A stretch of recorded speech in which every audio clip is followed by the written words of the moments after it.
There are not. Okay. Please join me for the Pledge of Allegiance. Salute, pledge.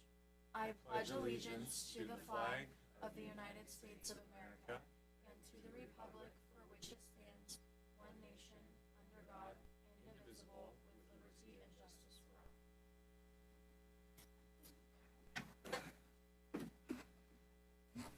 Okay, we're going to move on to presentations and recognitions. We have the proclamation for Week of the Young Child, April 11th through 17th. Mrs. DeWalt.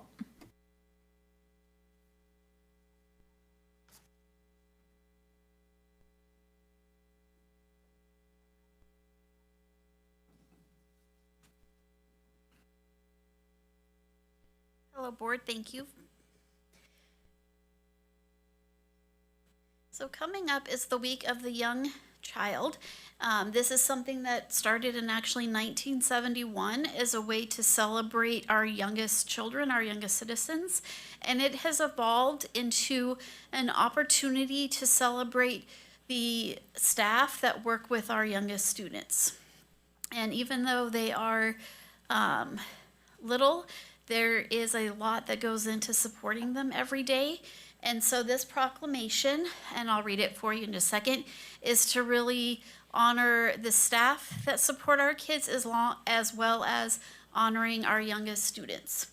So whereas all young children deserve quality early learning environments that support them as capable and competent lifelong learners, and whereas Amador County has 4,864 children ages 0 to 13 who receive quality child care, education, or after-school care that nurtures and supports our community's next generation of leaders.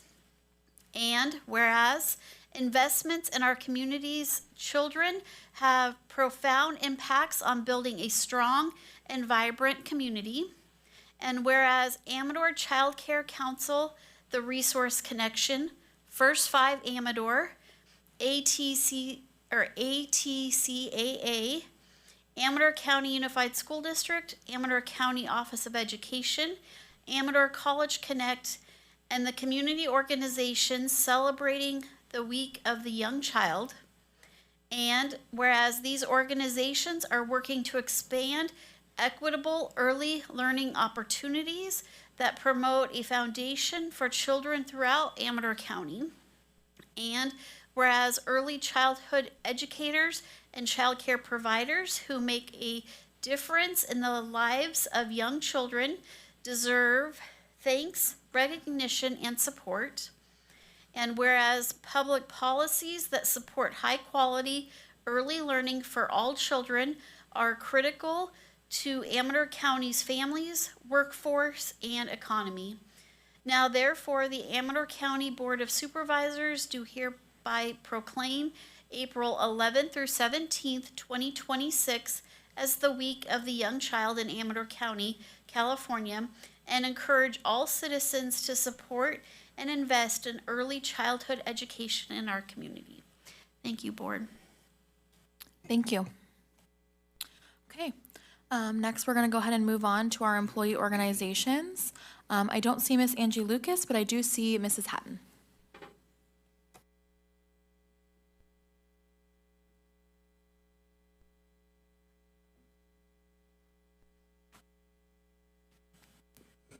Good evening.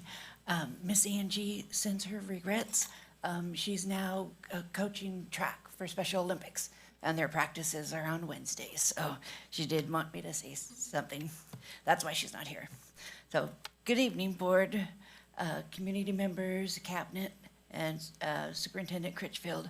Negotiations are going very well, and we continue to make progress reviewing and refining the job descriptions. So at this time, we have nothing further to report on that. But I would like to take a minute and sincerely thank you for the opportunity to attend the annual Para-Educator Conference over spring break. I participated in a variety of valuable sessions, including positive behavior interventions and supports, becoming a communication wizard Part 1 and 2. Enhancing autism support and expertise through Captain. Resilience, bounce back stronger. And finally, keeping the day sane, mental health for the paraprofessional. I especially appreciated the session on positive behavior intervention supports, as well as the Captain training.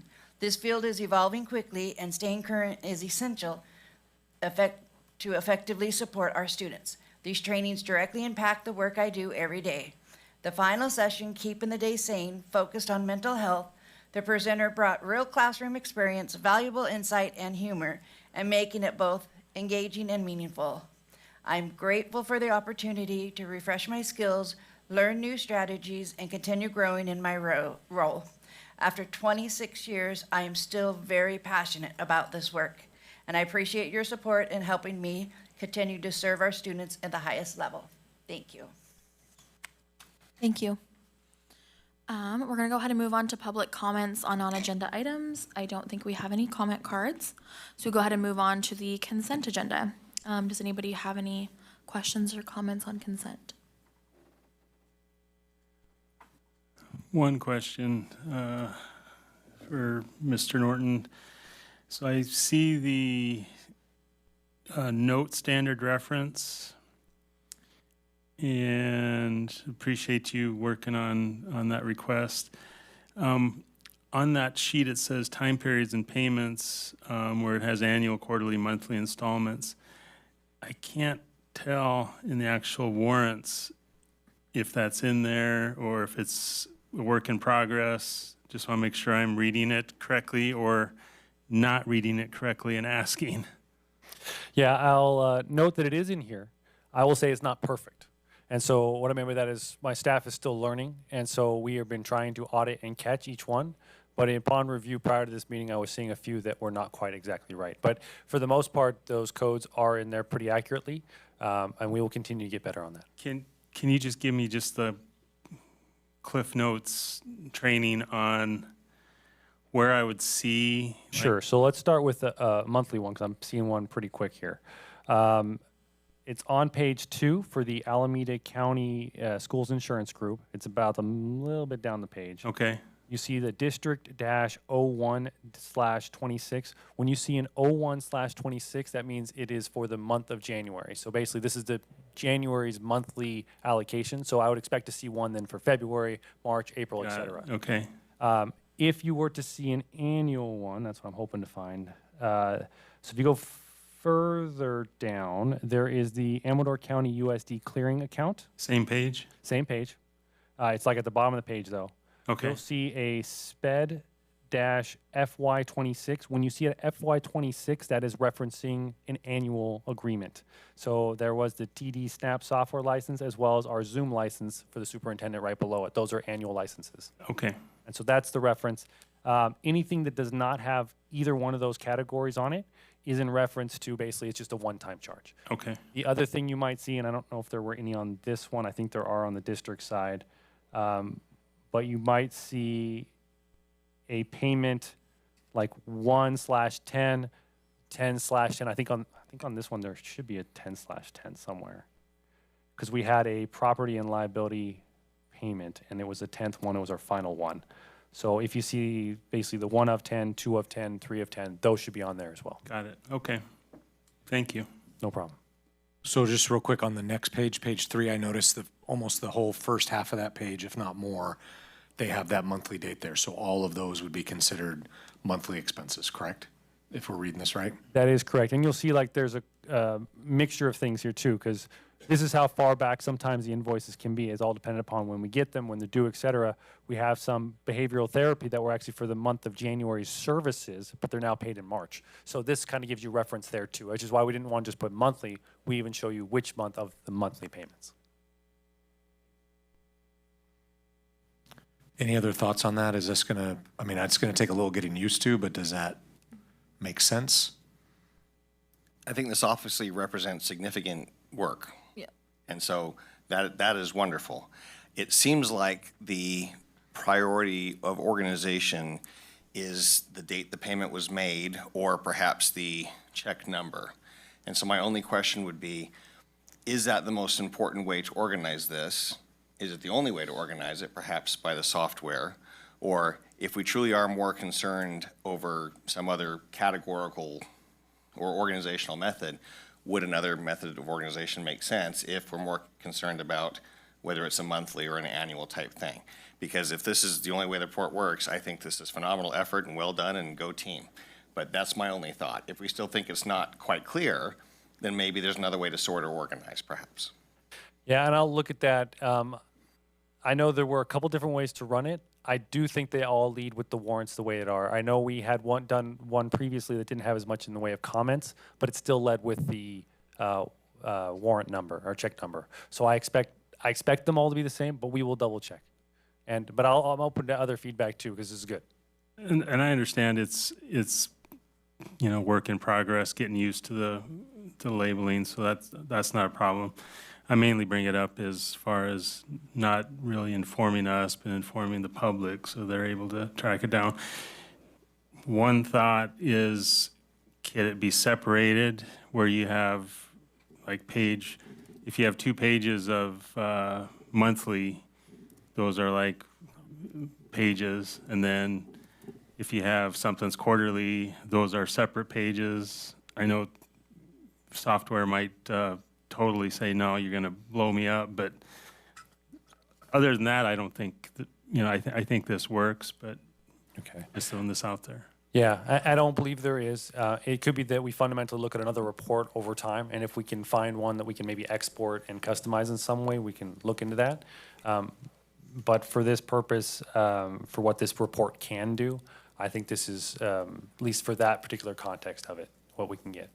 And I definitely don't want to make it into where we're spending huge man hours trying to organize this, but just hopefully if there's something that we can do to make it a little bit easier to read and for people to follow. Understandable. Our plan also, though, is to continue with what we did last board meeting with the vendor totals. And Robert and I talked about doing that quarterly. So I don't think this will be able to sort that way, Shane, because these identifying whether it's monthly, annually, or whatever is in the comments, and you normally can't sort the financial reports by the comment box. It's going to be sorted by check number, like Peter pointed out, or other ways. But I think if you pair that with quarterly, the vendor updates report as well, which seem to be well received, I just think that's another layer as well that we can point people to. Can I ask a question? See if I can get this out. See if I can get this out to make sense. I do it too. We tend to do things for the public to better understand. Is that the board's role in a board meeting? I'm only asking because I don't know how to say why I'm asking, but I get questions a lot from the public, and we try to make things happen so everybody understands it and is happy moving forward, but also like we are a meeting of the board in public. Yeah. And it's it sounds mean, but get on the train when you can and figure it out as we go. Yeah, it's definitely more for the board's understanding at Right. a board meeting. Right. But all of this is public information that Right. could be requested by any member of the public at any time. And so if we're providing those already in board meetings, it also becomes an easy mechanism for us if someone says, well, I want to know what you spent on this. Okay, well, Bam, it was it's in the here. board agenda. Here Right. you go. Right. So I do think its primary purpose is for the board, but it helps inform the public in a lot of positive ways. Because of his last statement of putting so many man hours to try to put something together too. Yeah. I think this in the comments, when you look at it, comments are hand keyed in, right? And Right. so it's just getting staff used to typing in a quick date or FY '26, things like that. Not a huge change in in workload. Right. Just, we got people who do a lot of data entry, and they're very good and they're almost machine-like. So this is a little bit breaking the cadence for them, right? And they just kind of have to retrain themselves to make it a habit. And once they make a habit of this, I don't see it as a major change for them. Okay. Okay. Are there any other questions or comments on consent before we get a motion? I move that we accept or adopt the consent agenda, item 9. Okay, and the vote, Peter? Yes. Ken? Yes. Shane? Yes. James? Aye. I'm also a yes. Okay, moving on to item 10, communications. CDE letter 2526, first interim reports review. Thank you, Board. This letter was noted a few different times at the prior board meeting, but it is now here on the board packet. So this is a formal response from the California Department of Education regarding our 25-26 first interim reports, and where the CDE officially concurs with our qualified certification. This means that based on current projections, CDE agrees that the district and the county office may, I got a pop-up, sorry. May not meet our financial obligations in the current or 2 subsequent fiscal years. The CDE's review highlighted several critical areas that we must address, including structural deficits, reserve requirement risks, special education costs, and cash management, all of which things we have discussed before. There are silver linings, though, however, and this was again also noted at the prior meetings, where the CDE's explicitly noted that our projected operating results and reserve levels actually showed improvement at first interim compared to our original adopted budget. So this suggests that our initial stabilization efforts are beginning to take a hold. So however, we are still qualified at this time, so the CDE does require us to do the fiscal stabilization plan, which we'll be going through here in a minute. In addition, there is noted that any collective bargaining agreements need to go to the CDE first prior to board adoption with a 10-day review. So at this time, the board does not need to take action on this, but I'm happy to answer any questions the board may have with regards to the letter. Okay. We'll just go on the line with questions or comments about this communication. Peter? So given how the budget timeline works, there's always a little bit of delay. Please correct me if I'm wrong, Mr. Norton, but I believe our fairly recent, how do you say, the, oh goodness, the, Second interim, most recent? well, not just that, but the fact that we, back in January, which doesn't seem like that long ago, recently approved collective bargaining, whatever things, those were all reviewed, right? They've already been looked at. Correct, yes, those were all Okay. reviewed multiple times. That was fun. Well, I'm glad you have survived that fun experience. Just wanted to publicly verify that, yes, we are following this guideline already. We're good as far as that Correct. communication piece. Okay. Okay. And any questions or comments? Shane? James? No questions. I don't have any questions either. This is just communication, so thank you. Moving on to item 11.1, 2526 Fiscal Stabilization Plan, second interim update. Perfect, thank you, board. So for this item, I'm presenting the second interim update for our fiscal stabilization plan. As a reminder, this plan was born out of necessity in March of 2025, following 3 consecutive qualified certifications. While we continue to face significant fiscal headwinds that require a qualified certification again here at second interim, the update provided by the CDE does demonstrate that we are making measurable progress in eliminating our structural deficit. So risk factor updates here, discussed many times before, our major challenges really on the county side have to do with self-insured health insurance and special education vacancies and increased costs on that end. Highlighting a couple of updates that we have here at second interim, some things that we did talk about at the prior meeting, with claims and self-insured health insurance, really with that obligation kind of going away, we are in that run-out period, as we've kind of discussed before, for this fiscal year and a little bit into next. Now, just to give an update on that, those claims have actually been very positive in that sense, where anytime we've really seen any kind of positive charge, we've also seen a negative charge. They've basically been offsetting each other, because we get credits anytime a claim gets reviewed and refunded in some way. So since January, we've basically netted $0 additional dollars toward this claims liability, so that's been a positive improvement I wanted to note here. Other aspects of health insurance, though, we still have CalPERS, and so there is that access piece that we've discussed many times before. We noted the EPO potential plan that's going to be offered to Amador County starting in 2027. We don't know the full scope of that yet. We'll find out more detail in June and July when CalPERS comes out with things. And then just health insurance costs overall in general. They are going up throughout the whole nation, and so we expect there to be increases there as well. So as a reminder, this is a 3-phase plan. Overall stabilization was structured in these plans, are the 3 phases.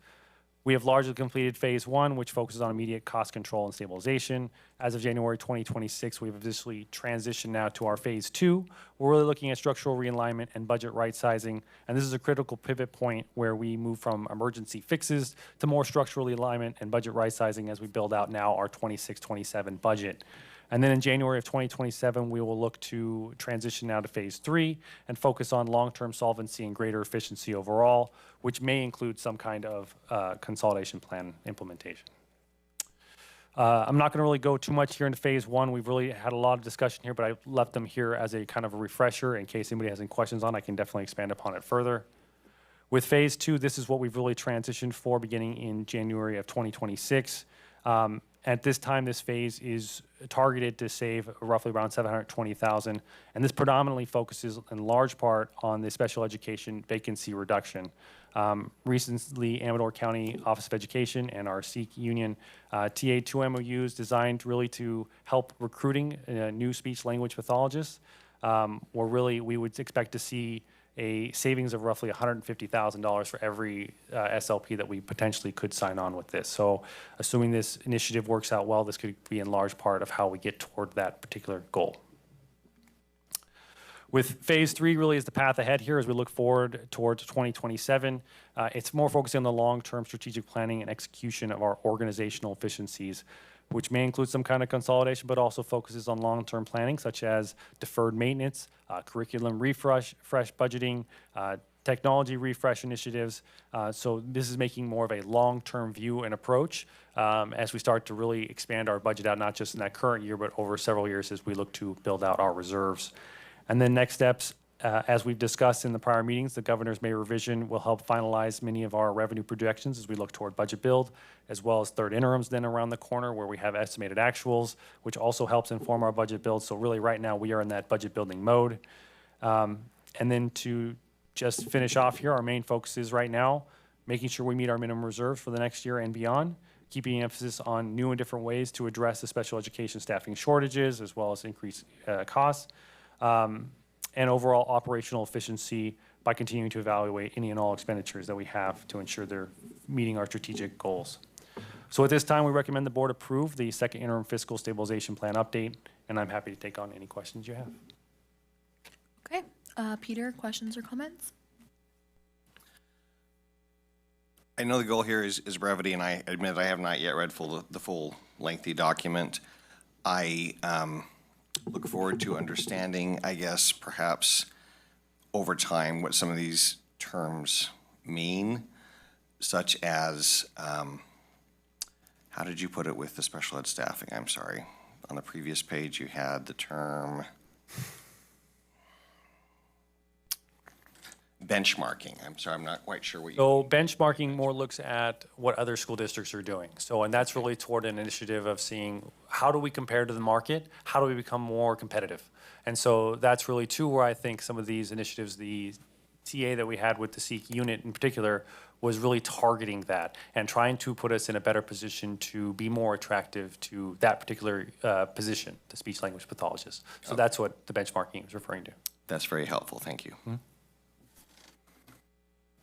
You mentioned that the old self-insured plan effectively this first quarter was a net zero. What had you budgeted for? We have, for the whole year, we had about 700,000 that we budgeted. We have remaining at this point about 250,000. So I'm expecting basically that we have 250 for the run out period. So right now that could be in the 250,000 that we would receive back, which would be good. Okay, so for the year, is that September to June? What is your year? I'm basing off the fiscal year, so it would be the excess basically from July until June. So basically that's through June. Okay, so you've effectively spent 75% of what you budgeted, and then with this first quarter being zero, we're hoping that trend continues. Okay. Yeah, we were expecting it to slow down significantly after October, November, but realities is we didn't know. So this is fitting into the plan, which is a good sign. All right, thank you. Jane, any questions or comments? On the strategic planning, I guess, what does that consist of? I mean, is that basically, So it's really making sure that everything that we're looking at is forward-looking. And so couple of things that I did reference were more of like deferred maintenance. So we're preparing for things that could happen. It's curriculum refresh. We know we're going to be refreshing curriculum at different times. We want to make sure we're planning ahead for that.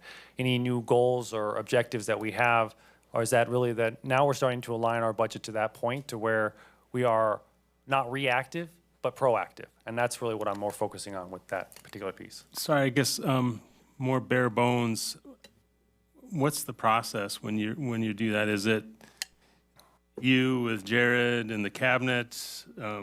I would say, yeah, it aligns with each of the cabinet members as we go through. Sometimes it's more looking at individual departments, so we can get granular in that sense, to how does this align? But it is also looking at the larger scheme where we all kind of collaborate together. We've had retreats where we've discussed different aspects of things, and then we have weekly cabinet meetings too, where these things are discussed. How does the maintenance aspect of that get considered, I guess? I mean, is it you bringing in Mr. Cruz or looking at reports? So, yeah, at different times, especially now we're in the budget building phase too, I'll be meeting with Mr. Cruz to go over the maintenance piece in particular, yes. Okay. Yeah. Like each director, I'll generally meet with to go through as we look toward the next year, analyzing the cost from the current year, what do they foresee for the next year, is this really necessary, et cetera. So that's part of the zero-based budgeting as well, to really, it starts from scratch. It's not just, hey, you spent $50,000 this last year, we're gonna spend $50,000 again this year, maybe a 10% increase. It's not that. It's like, why do we need that $50,000? Is that truly necessary? And it's going through that process. Okay, thank you. James? I mean, no disrespect to this process or the non-strategic plan process of budget planning. Shouldn't we already be doing what we're doing with this, with the normal budget? Like you used terms. We are. Okay, It's just, so what's the difference? I'm hopeful by 2027 we'll have a few more resources to do it.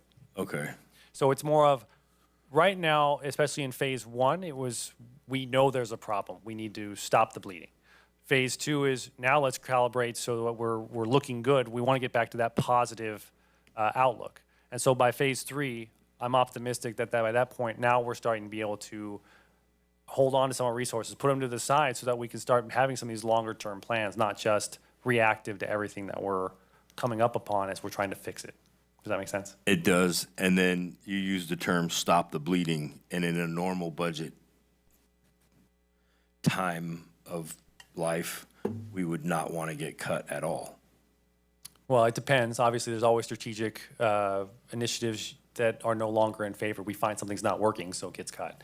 Funding runs out. I meant cut regarding your word of bleeding. We don't want to. Oh, yes, sorry, yes. Right. Yeah. We don't want to create a wound to start bleeding, so to speak, right? 100%. Right. Okay. All right. I appreciate it. Thank you. And the letter was signed by the strategic planning lady that assists you guys and all that stuff through this process. I saw the letter. Oh, Blanche had signed the Blanche. other one? Yes. Okay. Thank you. I don't have any questions on it. I think that, again, I think that this is helpful in understanding kind of what we are doing to address the issues that we've had, but it looks like we are moving in a positive direction, which I think is a good sign. So with that, One follow-up oh question? yeah, go ahead. When you mention when we get to 26, 27, more resources, is that solely money? That's what I'm more referring to than anything else, yes. Okay. Okay. With that, we would just need a motion. This does require an action. Move that we approve item 11.1, the 25-26 fiscal stabilization plan, second interim update. Second. Okay, and the vote, Peter? Yes. Ken? Yes. Shane? Yes. James? Aye. I'm also a yes. Okay, moving on to 11.2, Christy White engagement letter, 26 through 28 audits. So thank you again, Board. For this item, I'm presenting for your approval a 3-year engagement letter with Christy White Incorporated to serve as the independent auditors for Amador County Office of Education for the fiscal years ending June 30, 2026, 2027, and 2028. As you know, we are required by law to undergo an annual independent financial audit to ensure we are meeting all state and federal compliance regulations. The engagement is comprehensive. Christie White Incorporated will audit our basic financial statements, including all major funds and governmental activities. The proposed contract utilizes a maximum annual fee structure to provide us with budget stability over the next 3 years, so we'll not exceed these amounts. So the breakdown is as follows: $27,000 for 25-26, $28,350 for 26-27, and $29,750 for 27-28. And just to give context, this current fiscal year, or at least the latest audit we had for FY25, the County Office of Education spent $27,146. This actually means that next year we would see a slight decrease, but then the following years would see about a 5% annual increase thereafter. So please note these fees assume that our current fund structure remains stable, so we don't add any additional fund, or there's no significant changes to state requirements or major increases, et cetera, for things of that nature that could affect those costs. But that's what their price is there. So just to add on our experience with Christie White Incorporated, first off, they have a strong reputation for serving K-12 districts, charter schools throughout California, but they've really been highly instrumental in helping us and getting caught up with our audit timelines. We were quite a bit behind in the prior years with our prior auditors who kept having to delay us, push us back, et cetera. So they stepped it right on it and got it taken care of for us. In addition, their experience has been outstanding. We reach out to them, get immediate responses, et cetera.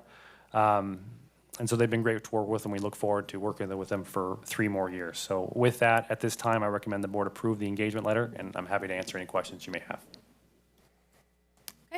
We'll just go on the line. Questions, comments? Perhaps a little bit oversimplified question, given that I have never personally employed an auditor to go over my family's finances. The 10-page letter seems to be very, very detailed, right, in all the things that they're going to do. The purpose of the audit is essentially to ensure that we are actually spending what we claim we're spending and where we're spending it, that we're being honest in our reporting, more or less. Effectively, yeah. Okay. It's not to help us figure out where to spend or how to spend. It's strictly to make sure we're telling the truth, pretty much. Tell the truth and compliant with Federal and with state any law. laws or rules attached to how money is spent. Okay, perfect. Thank you. I think I get it. Ken? Nope. Shane? How many years have they been involved? Just 3. Just so, 3. And realistically, it's been like 2 years because they caught up in 2 of them in like 1 year. So it's been about 2 to 2.5 years that we've actually been working with them, but 3 audits. And they seem to be a couple steps ahead of that last. Significantly. Yeah. More than a couple. Thank you. James? No questions. I don't have any questions either, so we would just need a motion. I move to approve agenda item 11.2, Christie White engagement letter, audits 26, 28. Second, And the vote, Peter? Yes. Ken? yes. Shane? Yes. James? Aye. I'm also a yes. Thank you, board. We don't have any discussion items. We'll just move on to item 13, the board policy update. Yeah, we are just, these last few months, Mrs. Warren has just had a great time with board policies. And so we have a few more tonight for a first reading. And again, she might have a few brief comments, but this is just an opportunity to make these policies public, not to be approved tonight. They would be recommended for approval at our April meeting. Okay, discussion on these at all? I just continue to be grateful that it's so clear, that we see the red line copies, that we get to kind of see how the changes are made. I consistently believe that CSBA or to whatever extent you're helping craft these is helping clarify and simplify the language, and that's a good thing, in my opinion. Ken, any questions or comments? No questions. Shane? James? I have no questions. I don't have any at this time either. So we're gonna go ahead and move on to information only. We have the current personnel recommendations. Does anybody have any comments or questions on this item? No? Okay. We'll move on to board reports. Mr. Critchfield? So I do have a brief report tonight. Today, I was in Sacramento, the majority of the day, meeting with the superintendents of other single county school districts. We were at Capital Advisors in downtown Sacramento. We spent the first nearly 2 hours with Mike Fine, the CEO of FICMAT, and then stayed together as a work group.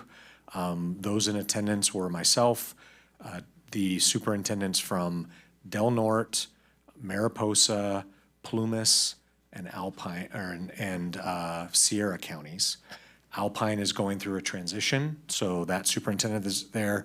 The other single district county is San Francisco. We never see San Francisco at any of these things. That's all I'll say. It was very productive. I haven't talked about this much, but very recently, Plumas Unified School District, who is a single district county, went into state receivership. And so they had to get a state loan. They were assigned a county administrator to then run the district, and they have a county superintendent as well. And so both of them were there today.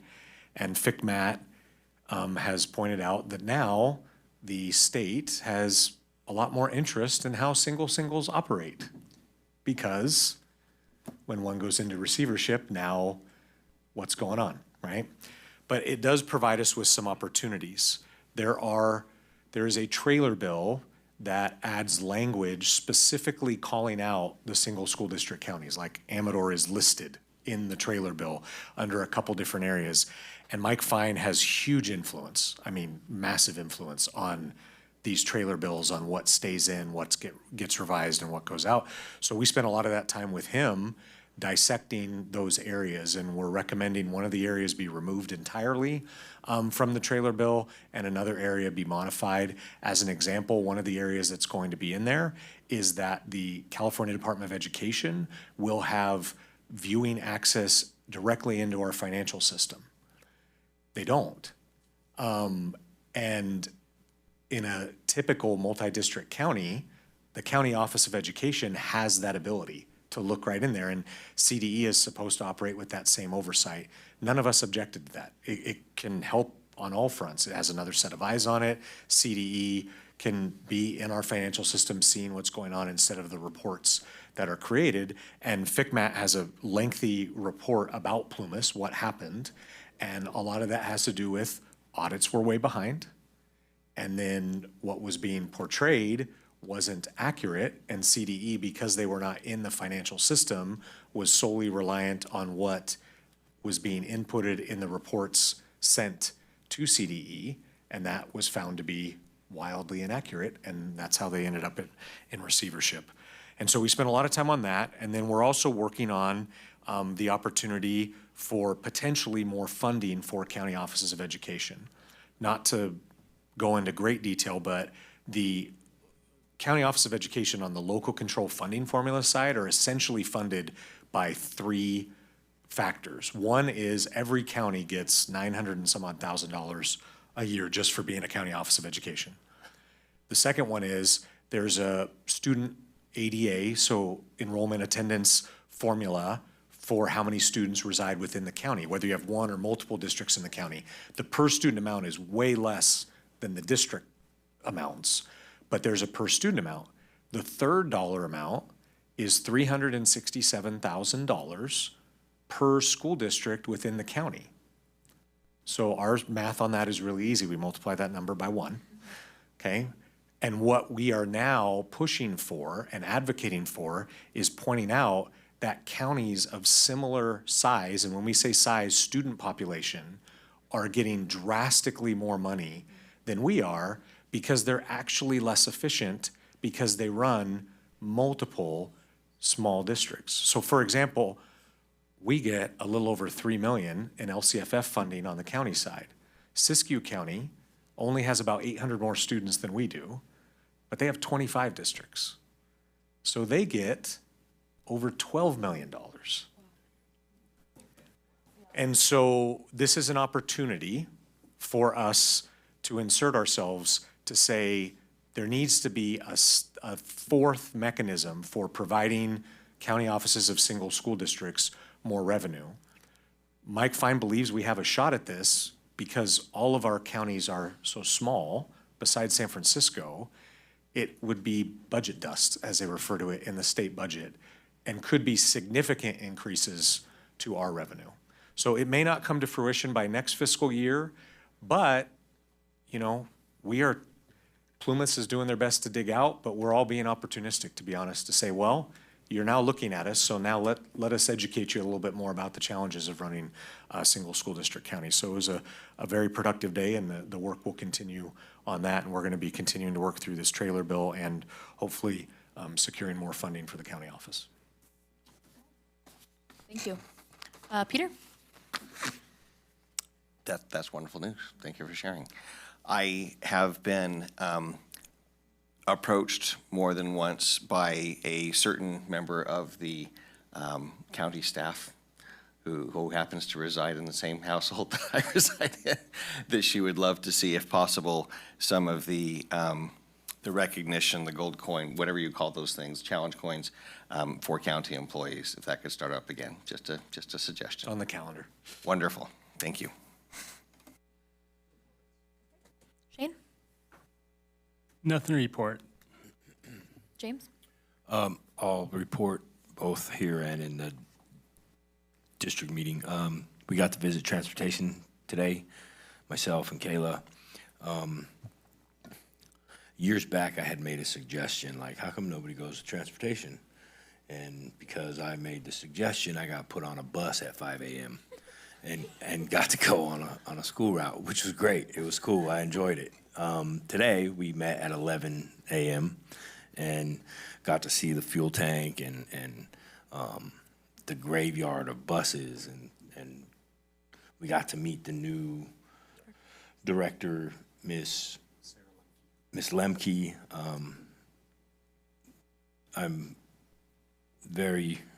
I was very impressed. She seemed like a great person and knew what she was doing. Like, it was impressive. Transportation, the feeling for me walking into it was great, and I'm looking forward to what's in store with transportation. So that was a great boardwalk today. I really appreciated it. Yeah, I was going to comment on that as well. We went, had some really good feedback from the employees there in transportation, which was good to hear because that's not always been the case. I thought it was great. We did get to see the new fuel tank. We got to talk with the mechanics that are out there working. And then we did see them doing some training with wheelchairs and a big teddy bear, getting them on the bus, practicing in and out. And I thought that was really great. I think that affects a lot of our county side students. And so I thought that was great. Same thing with Miss Lemke. She seemed to be really on it. And so that was wonderful to see. So anyway, that's my report for today. Our next meeting is going to be Wednesday, April 22nd, here at this building, open session at 5:30 p.m. And we are adjourned.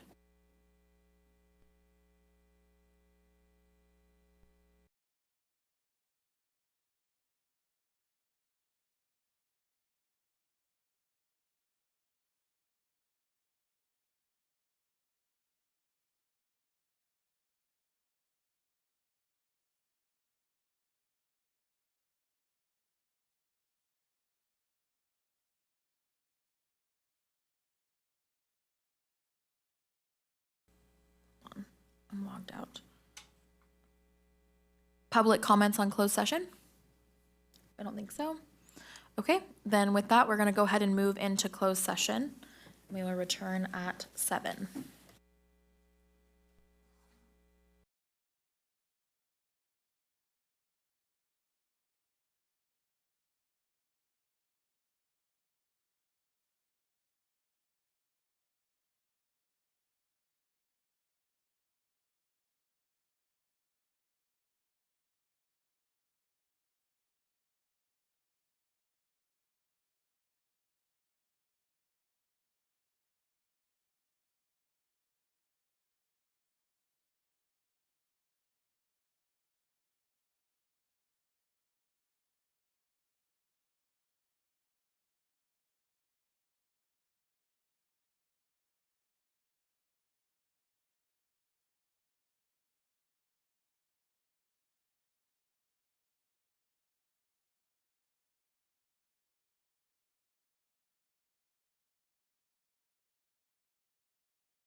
We're going to go ahead and reconvene from closed session.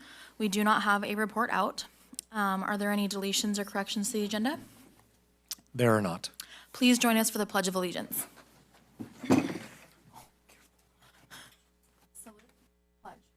I pledge allegiance to the flag of the United States of America and to the republic for which it stands, one nation, under God, indivisible, with liberty and justice for all.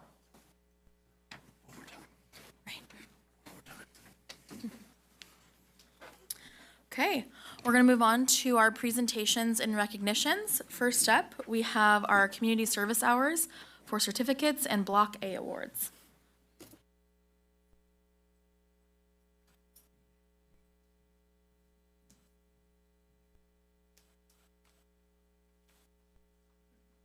Okay, thank you, board. I don't know if word's getting out. We don't have all of our students here, but those who are here, you may or may not know this, but you will be speaking tonight to the board because they like to hear from you a lot more than me. Okay, so how this is going to work is we actually have 3 different groupings of students based on the minimum number of hours completed to attain that group. Our first group we'll recognize has 135 hours or more of community service. Our second group has 270 hours or more. Our third group has 500 hours or more. And we actually have 2 students tonight that have completed 1,000 hours or more of community service, which is just incredible. So students, when I call your name, you're gonna come on up here and just take about 30 seconds or so. And if you could give the board a summary of some of the community service activities you did to attain those hours. And then once you're done, you're gonna come over here by Haley, stand over here by the screen. Once we have all the students up, we're going to take a group picture, okay? So our first student who completed 220 hours, so in that 135 hour plus category, is Lillian Cavana.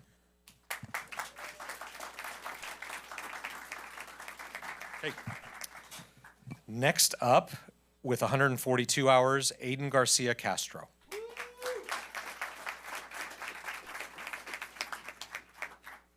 With 252 hours, Emma Gonzalez.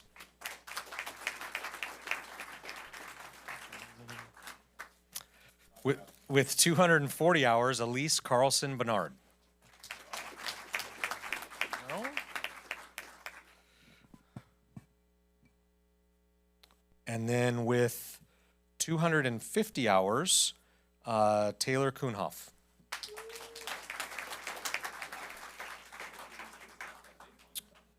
With 150 hours, Layla Lewis. With 206 hours, Stephen Ogilvy.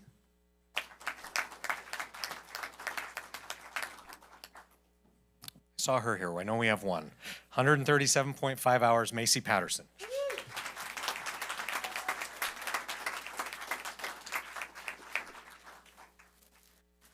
A couple of my volunteer hours were working at the fair this year, our annual fair, with selling water to with our basketball and volleyball groups, and I worked multiple clinics with the youth basketball program.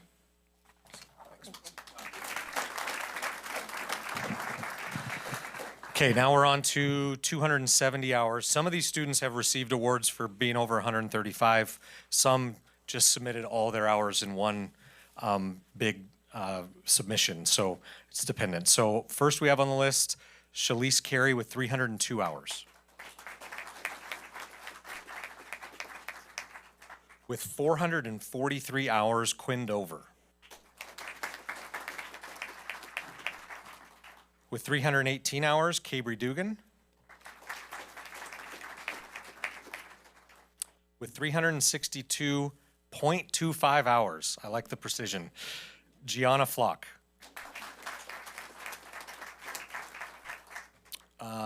With 313 hours, Talayli Harrison.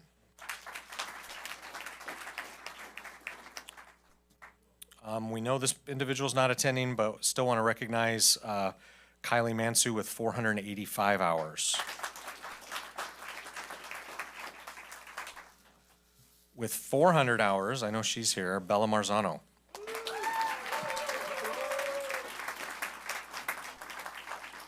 Hi, Dad.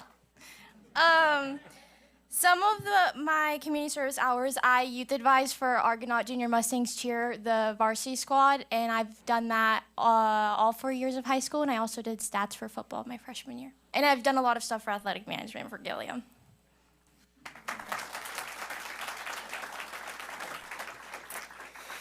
Okay, with 330 hours, Kirsten Reese.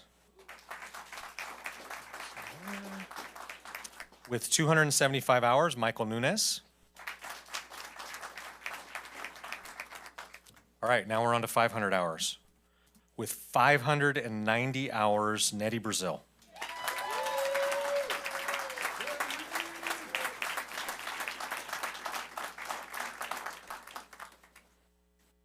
I was not prepared for this, but most of my hours came from ASB events, so that's like dances, rallies, all of that type of prep.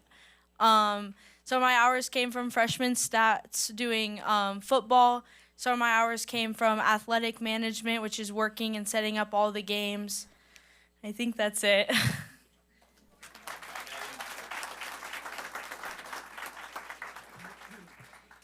All right, with 924 hours, I hope this person comes back to get to their 1,000. They're so close. Taylor Tollett. Okay, now we're on to our two students who completed more than 1,000 hours of community service. They will receive the service pin, block letter, certificate of recognition, a keychain, a graduation cord, and a $300 Tupi voucher.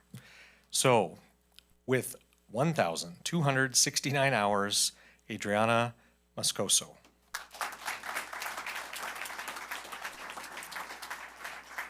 And with 1,316 hours, Reina Navarro.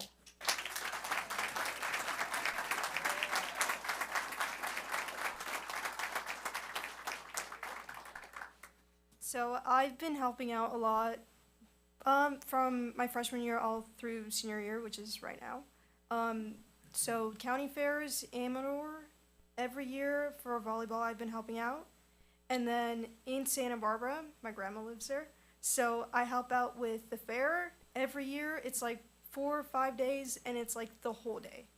So that's where most of my hours came from. And then I did other stuff with my church, school, all that stuff.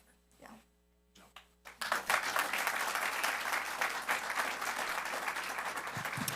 Okay, we will make sure the schools recognize these students that were not able to attend. It is a busy time of year with spring sports and everything else going on.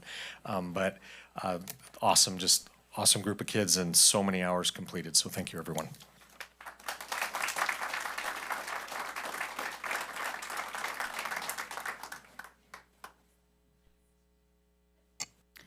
Okay, great job, you guys. Next up, we're going to move on to our challenge coin recognitions. And first, we have Ione Elementary School.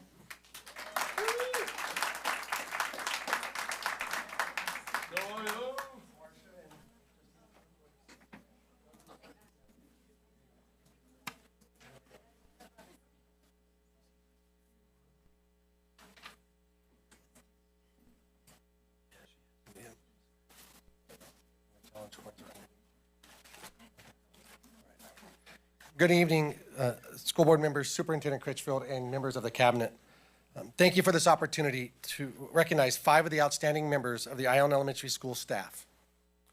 Last year, I used baseball as my theme and recognized our staff as Giants Hall of Famers.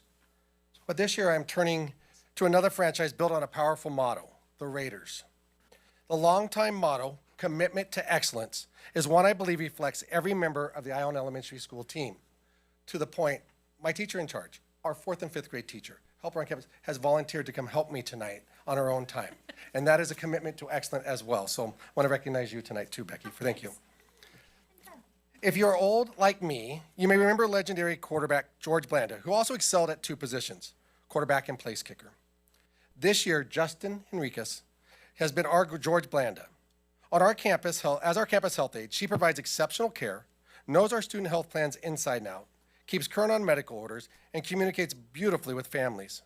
Justina is also very good at counseling students who are having a tough moment. In November, during a time of need, Justina took on a second role as our office and attendance clerk. while continuing to serve as health aide. She quickly learned the nuances of the office and excelled in both positions. Like George Blanda, Justina stepped up wherever the team needed her most. Justina, thank you for doing great things on our campus and for your commitment to excellence.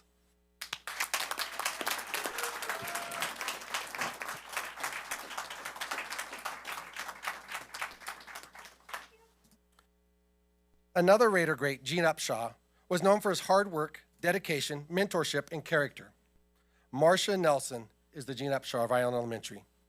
As a special education teacher, she ensures every student receives not only their required minutes, but high-quality instruction tailored to their needs and provides the emotional support they need to navigate their day.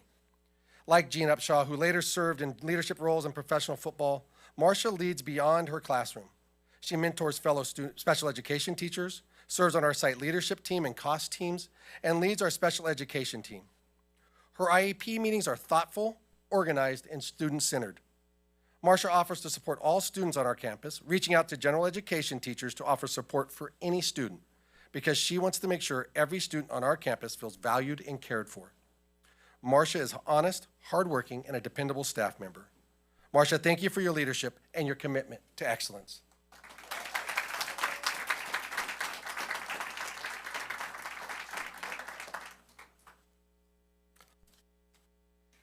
You ready, Gina?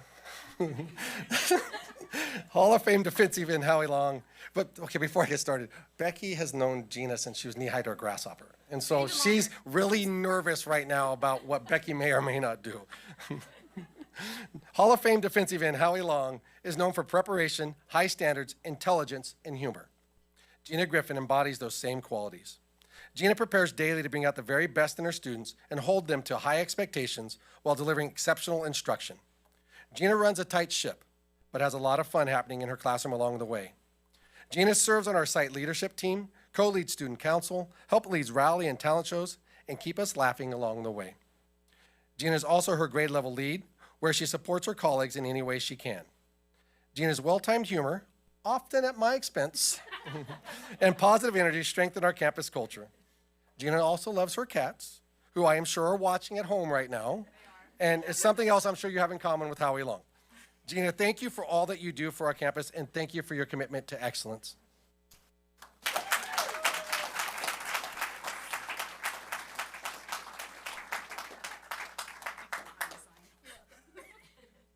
When you think of a Raider who seemed to know how to do everything, whether it be football, baseball, car racing, or archery, those of us old enough remember the ad campaign that simply stated, Bo knows.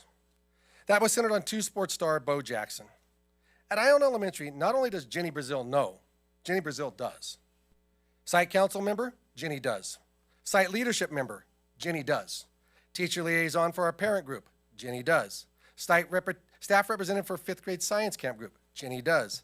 Mentor teacher for our newest teacher, Jenny does. Help with the talent show, Jenny does. Co-lead safety patrol, Jenny does. Co-yearbook coordinator, Jenny does. Helps with the bus drop-off in the morning, Jenny does. Support students across grade levels on campus, Jenny does. Provide high-quality classroom instruction, Jenny does.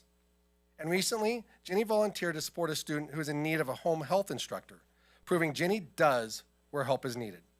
Jenny is an amazing in every role she takes on and performs all tasks at a high level.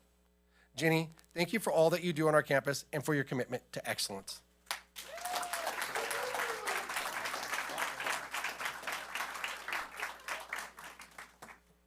And finally, Ronnie Lott was known as a team-first player who did whatever it took for success, whether with the Raiders or the San Francisco 49ers. Dan Evans, our maintenance one, is our Ronnie Lott. This year, when our campus faced unexpected challenges, in case you haven't heard, we had a flea problem. Dan responded immediately. Following the flea cleaning protocols that were put in place, Dennis had to be constantly available to run out on the field, to grab a vacuum cleaner and other supplies, to clean a room when his name was called. This was a huge change for Dan's daily routine. For on a daily basis, Dan is asked to clean up breakfast from 250 students, clean up from lunch for all of our 579 students, maintain the allergy-safe lunch table, repair furniture, make minor repairs on campus, restock restrooms, mow and weed-eat lawns, stock copy paper in the staff room, have positive interactions with students, and clean up from various biological messes on a daily basis. Dan consistently puts the needs of students first. And I picked Ronnie Lott for a reason, because he played for both the 49ers and the Raiders. Because Dan is a lifelong 49ers fan, I knew you would not appreciate a cup with a Raiders shield on it. So I made sure your recognition has a special 49ers touch to you. It's just a small reminder that excellence can cross rivalries. Dan, thank you for your commitment to our campus.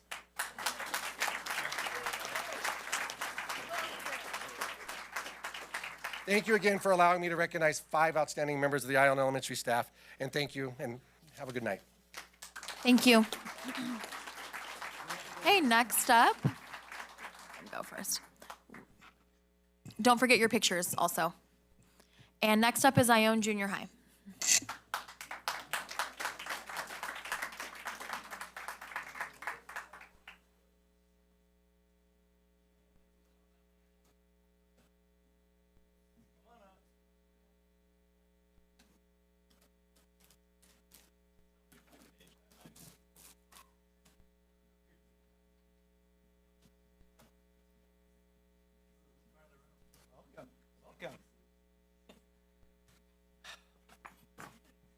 Greeting board, Amador Board of Trustees and Cabinet and Superintendent Critchfield. Can we reschedule this? I have such a hard time following Mike. And it's there 2 years in a row. But we are Ione, and we continue to be Ione. I'm Butch Wagner, and I'm honored to stand here with my Vice Principal, Darrell Lee, as proud members of the Colt family and of the Ione community. Tonight, we are excited to celebrate some outstanding individuals who make a huge difference in the lives of our students and staff every day. We are here to honor the heart and soul of Ione Junior High School, our staff. The challenge coin is a symbol of gratitude and recognition, deserved for those who embody the core values of our school community: fun, courage, authenticity, relationships, and integrity. Tonight, we honor 3 educators who don't just represent these values, they live them out daily. And I worked so hard on this, and after Mike, I can't look at it now. So I'm going to look at them.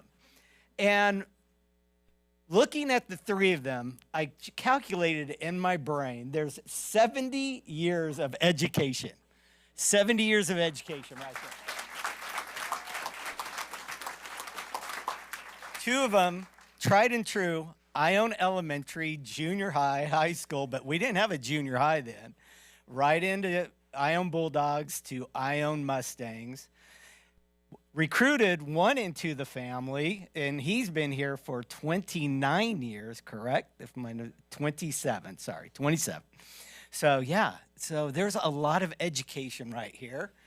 Ken can attest to that because he was part of that crew. And so I just want to honor Linda Burdick and Corella Herberger. They are part of our 6th grade team. It is just such a unique, it's been a blessing working with these teachers because they are 2/3 of our 6th grade block.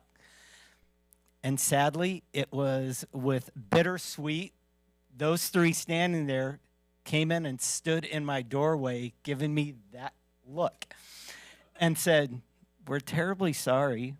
We really wanted to go wherever you were going, but we're going." So the 3 plan on retiring. So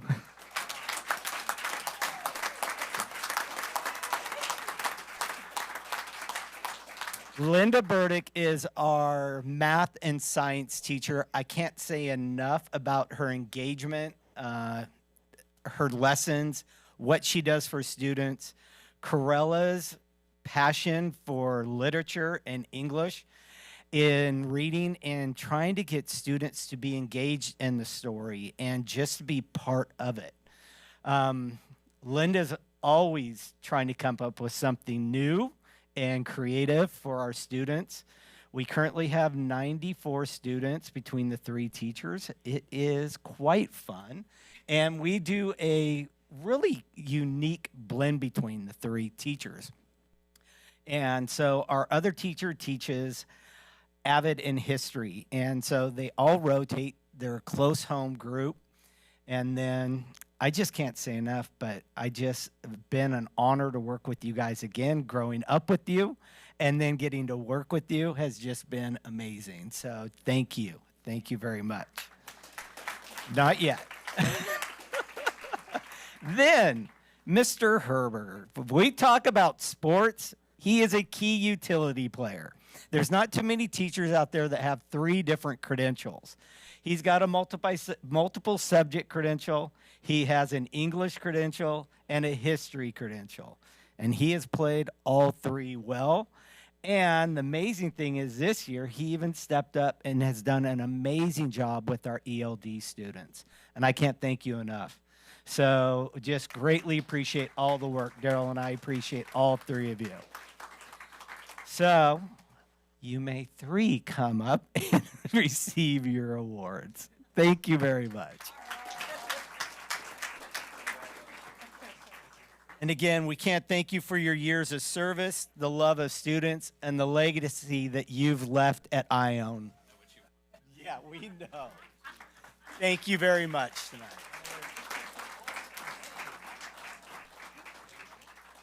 Okay, thanks you guys. Don't forget your picture.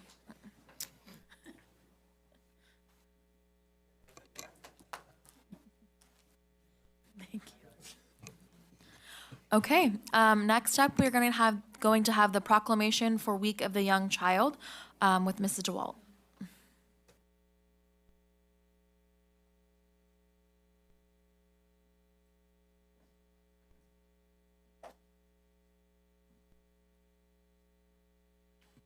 Good evening, Board. Thank you for your time. For Week of the Young Child, this is something that actually came to fruition back in 1971 as a way to recognize our youngest children in our communities and to honor those that work with them. So I have a proclamation for the upcoming Week of the Young Child. So whereas all young children deserve quality, early learning environments that support them as capable and competent lifelong learners, and whereas Amador County has 4,864 children 0 to 13 who receive quality childcare, education, or after-school care that nurtures and supports our community's next generation of leaders. And whereas investments in our community's children have profound impacts on building a strong and vibrant community. And whereas Amador Child Care Council, the Resource Connection, First 5 Amador, ATCAA, Amador County Unified School District, Amador County Office of Education, Amador College Connect, and other community organizations are celebrating the Week of the Young Child. And whereas these organizations are working to expand equitable learning opportunities that provide a foundation for children throughout Amador County, and whereas early childhood educators and child care providers who make a difference in the lives of young children deserve thanks, recognition, and support, and whereas public policy and support high quality early learning for all young children are critical to Amador County's families, workforce, and economy. Therefore, the Amador County the Amador County Board of Supervisors and the Amador County School Board do hereby proclaim April 11th through 17th, 2026 as the Week of the Young Child in Amador County, California, and encourage all citizens to support and invest in early childhood education in our community. Thank you very much. Thank you. Okay, next we're going to move on to our employee organizations. First we have ACTA and Ms. Jensen.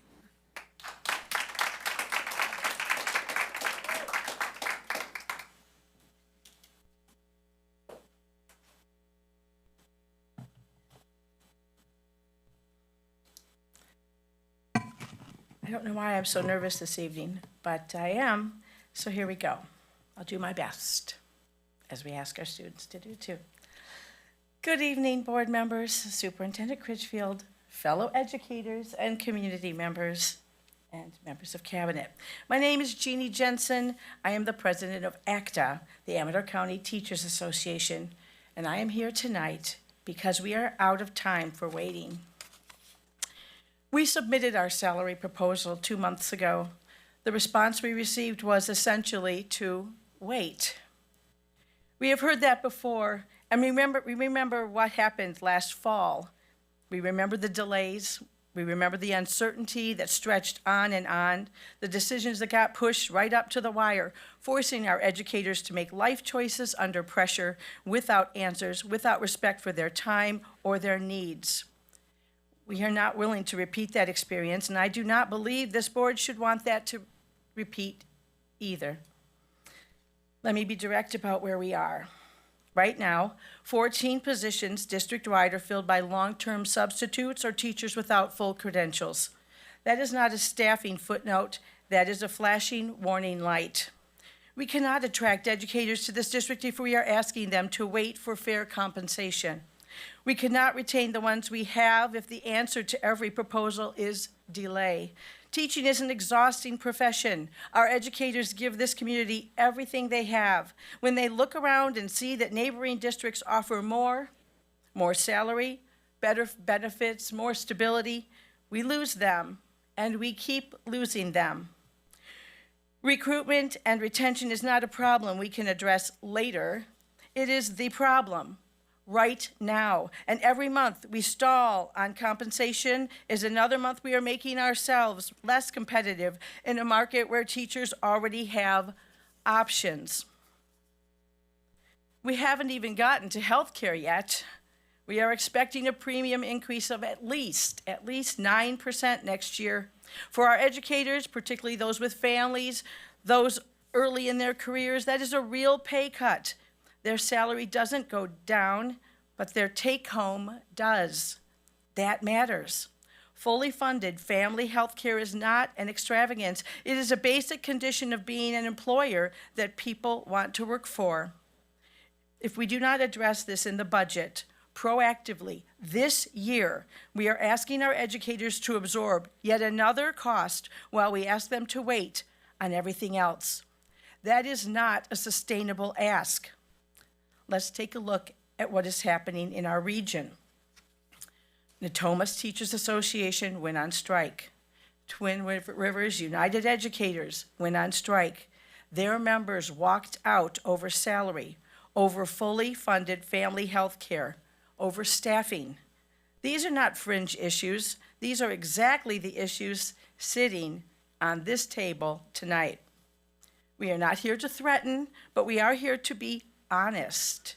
We are watching what happens when districts wait too long, when educators feel unheard, when proposals get met with delay after delay. We have seen that movie before, right here in this district, and it does not end well for anyone. There is also the matter of contracted employees. This district continues to spend money on outside contractors, money that could be building a permanent, invested, credentialed workforce. And more often than not, contracted work still leaves our ACUSD staff completing the work required by someone in-house. We are paying to rent a workforce instead of investing in one. That needs to stop. Attract people, pay them fairly, give them a reason to stay. That is how you build a district. ACTA is not here to be adversarial. We never have been. But we are done being patient in ways that cost our educators and ultimately cost our students. We submitted a proposal 2 months ago. We deserve a serious response, not a timeline that pushes every hard decision to the last possible moment while our people hold their breath. We bargain tomorrow, a chance to respond. You, the board, have the opportunity to get ahead of this, to be the district that other educators look at and say, that's where I want to work. That's where they take care of their people. We are asking you to be that district, but we are asking now. Thank you. Okay. I'm not any less nervous, but I do have 2 more items to bring forward, if you don't mind. All right, let me get to a note I just received 2 minutes ago. I want to support this person as they speak. This is what they say. Kayla Parker, James Marano. I know your name. This person doesn't know how to write your name. James Marzano and Jared Critchfield have booked and spent between $10,000 and $12,000 on a trip to Washington, D.C. to learn about securing federal funding. This decision is difficult to justify, especially given that the Department of Education in D.C. has been significantly downsized. Jared himself has acknowledged that more funding comes from Sacramento than from Washington, and a similar opportunity to learn about accessing state funding would be available at a meeting in Sacramento in December 2026. This should be part of the board agenda for transparency and public discussion. At a time when fiscal responsibility and accountability are critical, this raises serious concerns. Additionally, this is what this person writes. I didn't know this. Since Kayla Parker is not running for re-election, her decision to participate in this trip raises further questions about priorities and accountability. And they asked me also to add that the conference in Sacramento would allow all 5 board members to attend because the cost to attend is much lower. In the end, it is always the students who are paying the price. That's what that person says. The end of that.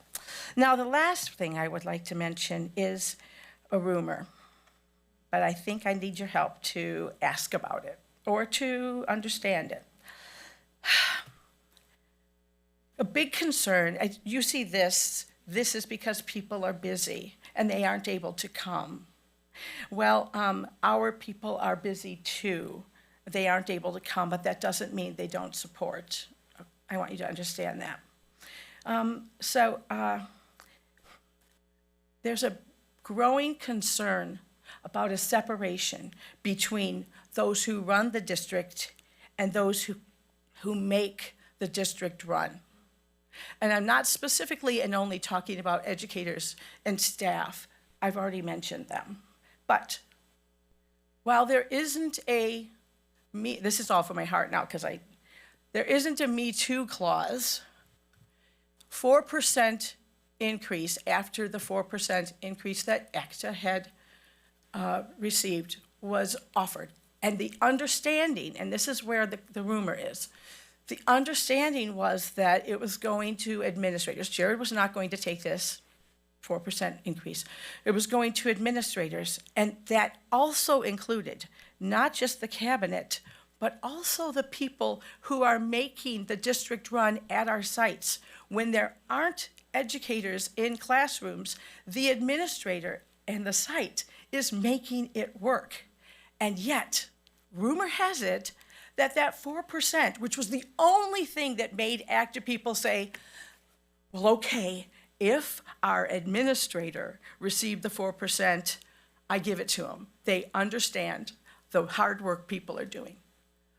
But rumor has it that the administrators did not receive that increase, and it only went to cabinet. And if you recall in the fall, people were here not screaming, but very emotional about 6-digit incomes and having begged you to recognize that for some people, that isn't even a consideration for a very long time.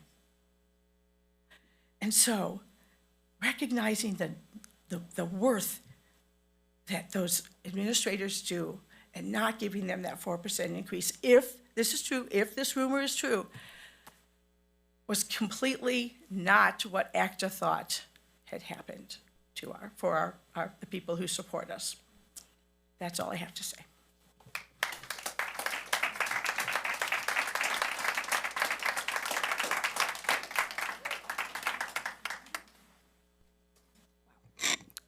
Okay.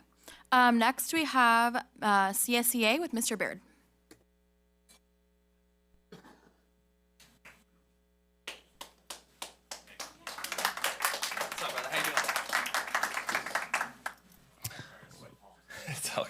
Hello, school board, Superintendent Critchfield, and cabinet. I actually took some notes for this one instead of winging it for once. Yeah, I wanted to address some things. You know, in our meetings, we only have a couple union meetings left, so we're starting to focus on next year and trying to set ourselves up for success as a unit. Some of the things we've noticed is, like, in the presentations earlier, you see how many hats some of these folks are wearing. A lot of people wearing a lot of hats. That's pretty stressful. It's tough to work that way, and it's tough to focus on your job. Also, when you're thinking about financials, healthcare, there's a lot going on.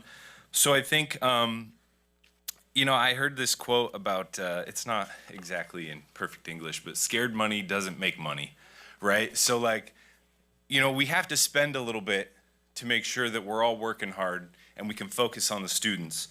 Because at the end of the day, that's why the support staff is here, right? To feed the kids, clean up after them, make sure the campuses are pristine and ready to roll. I think, you know, I think about like a formal evening. When you dress up and you look nice, you act and behave much better. You know, so if we can get the schools and the kids feeling like, you know, hey, they're really trying, they're working on stuff, and they're giving the workers the tools they need to succeed, that's helping them in the long run too. I get a lot of guys coming into my office talking about our equipment, grounds equipment, maintenance equipment, stuff we were supposed to get, didn't get, things that are starting to get old, things that are gonna need replacement. And if we want, you know, the fields to continue to look good after investing money in them, we're gonna need new mowers soon, you know, weed whackers, all that stuff for grounds.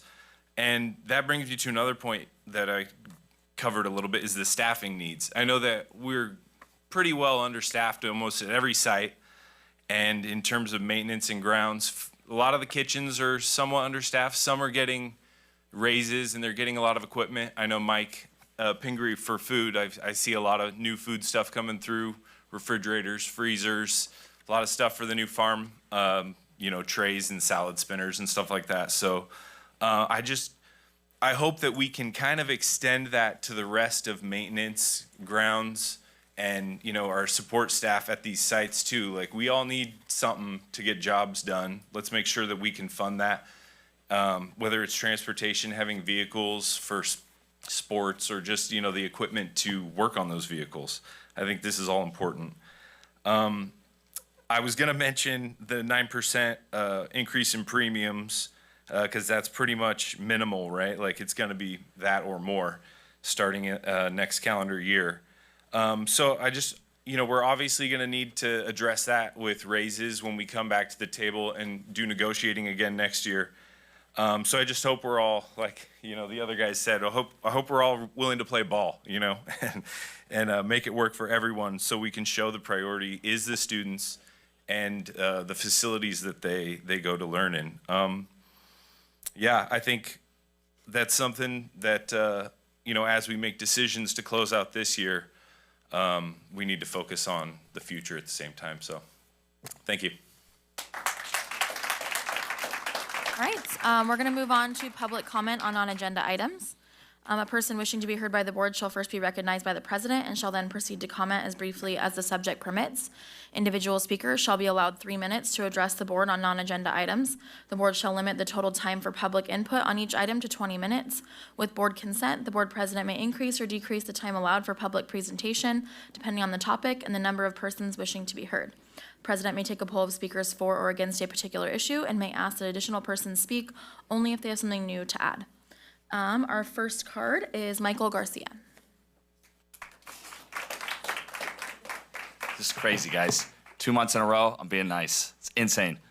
So, good evening, trustees, cabinet, superintendent, Critchfield. At the last board meeting, I gave a shout out to some of the staff I work with. Tonight, in honor of Women's History Month, I'd like to recognize 3 women who have not only helped shape Argonaut's culture, but have profoundly shaped me as an educator.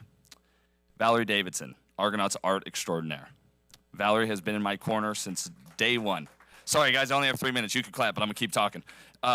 What started as support quickly turned into a partnership, and now the privilege of co-advising FCCLA alongside her. She's poured countless hours into helping me grow, not just as a teacher, but as a mentor to students. She checks in, she shows up, she leads with consistency and heart. Because of Valerie, FCCLA at Argonaut isn't just active, it's thriving. And while I may dress okay, Valerie has truly elevated our students' confidence. We had 2 first places in fashion. Like, these kids are amazing. And it's because of all of these amazing teachers, Shannon Clark, Argonaut's science guru. As a former student of Shannon's, it feels fitting that one of the most pivotal moments in my career, my teaching interview, would include her asking how I would handle a difficult student. I'll admit, I may have once been her case study. Today, she's my sounding board. When I need clarity, professionalism, or just the right words, Shannon is there. Her patience is unmatched, and her depth of knowledge spans far beyond the classroom. If she doesn't have the answer, she will find it, and she will make sure you understand it too. Shannon, thank you for your wisdom, your steadiness, and your leadership. And finally, Teresa Floyd. When I was a student at Argonaut, Miss Floyd was, if I'm being honest, my teacher crush. Today, she's something even more important. She's family. She's the person who checks in on me when no one else is around. She makes sure to remind me to take care of myself, whether it's to tell me to stop answering my emails at home or to simply make sure I've eaten today. She brings humor, honesty, and humanity into a profession that desperately needs all 3. When I asked one of her students to describe her, they said, she is determined to bring out the best in her students and help them see their full potential. I can't think of a more powerful legacy than that. These 3 women are exceptional, but they are not exceptions. They are a part of a larger community of educators here who show up every day, give more than is asked, and change lives in ways that often go unrecognized. I'm incredibly fortunate to work alongside them, and I am better because of them. Thank you. Thanks, Mike. Okay, next I have Kurt Moko.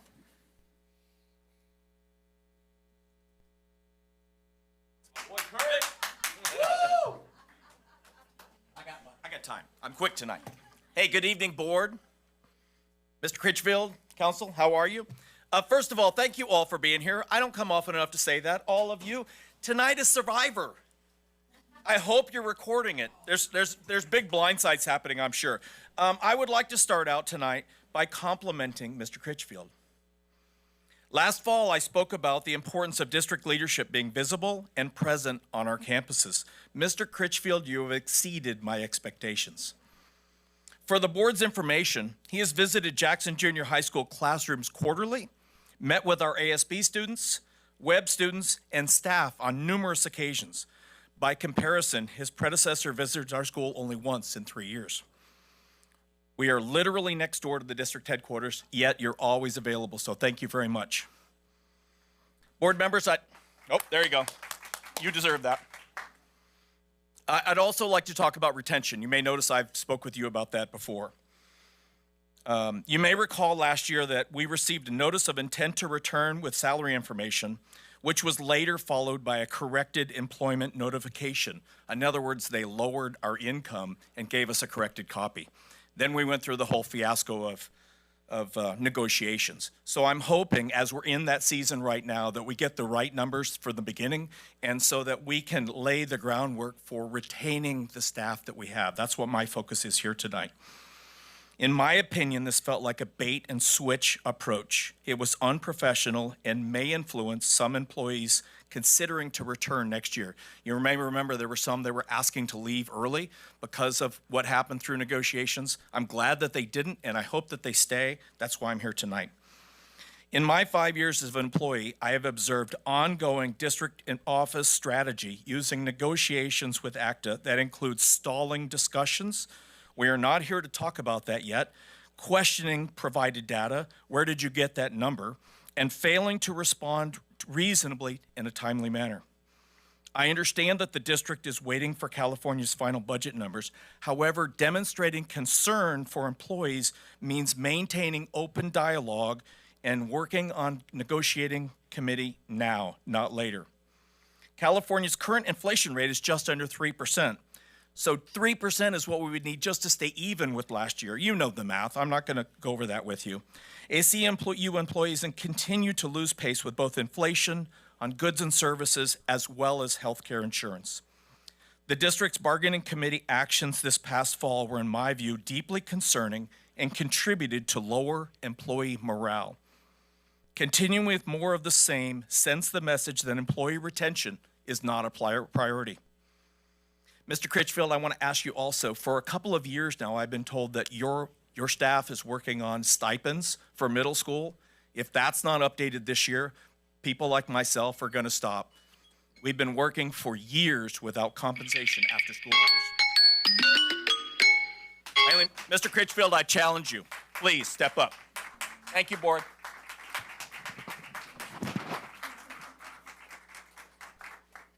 Okay, next we have Sylvia Sorensen.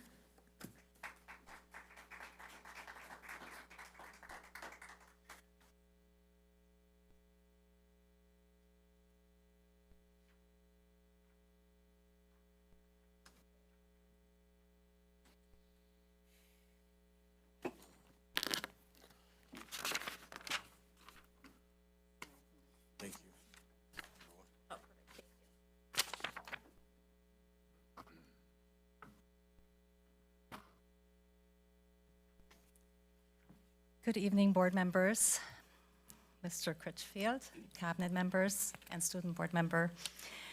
Thank you again for your time on this topic at the last meeting.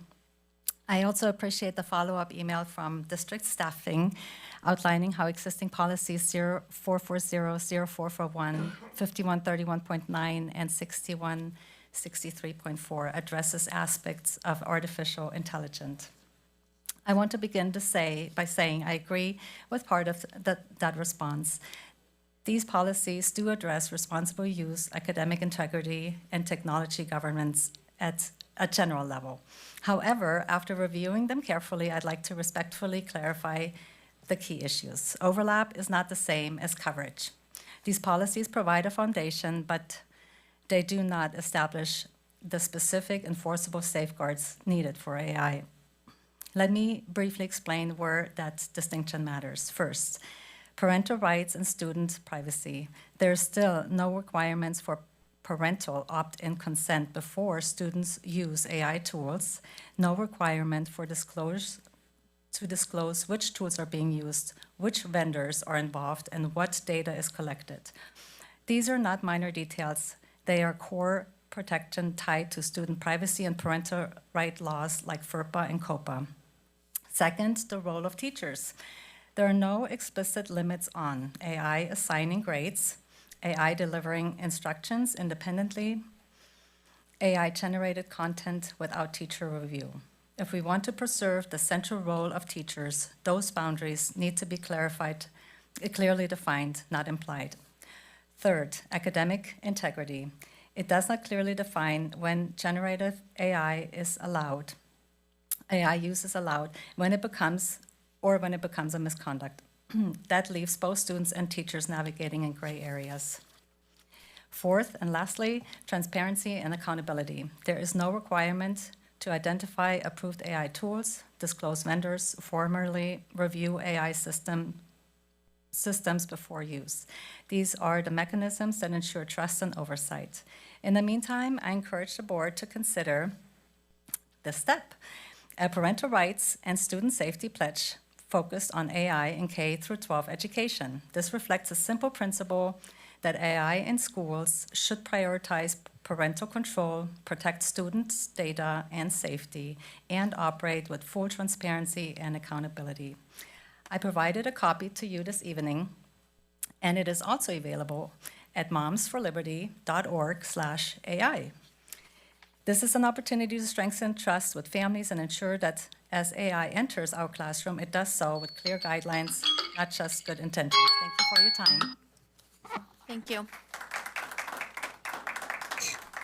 Okay, next we're going to move on to the consent agenda.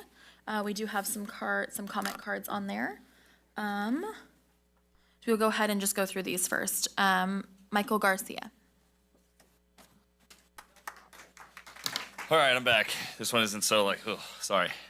Anyways, good evening, trustees, cabinet, Mr. Critchfield. And this is going to be a little all over the place, but it's short. I got 3 minutes, so bear with me. I'm speaking tonight to voice a concern. I understand that I may not receive a definitive answer, but as I've stated in previous board meetings, I think it's important that the concerns are heard. If not for like the public, at least to get it out of my head, so that way I'm not thinking about it all night.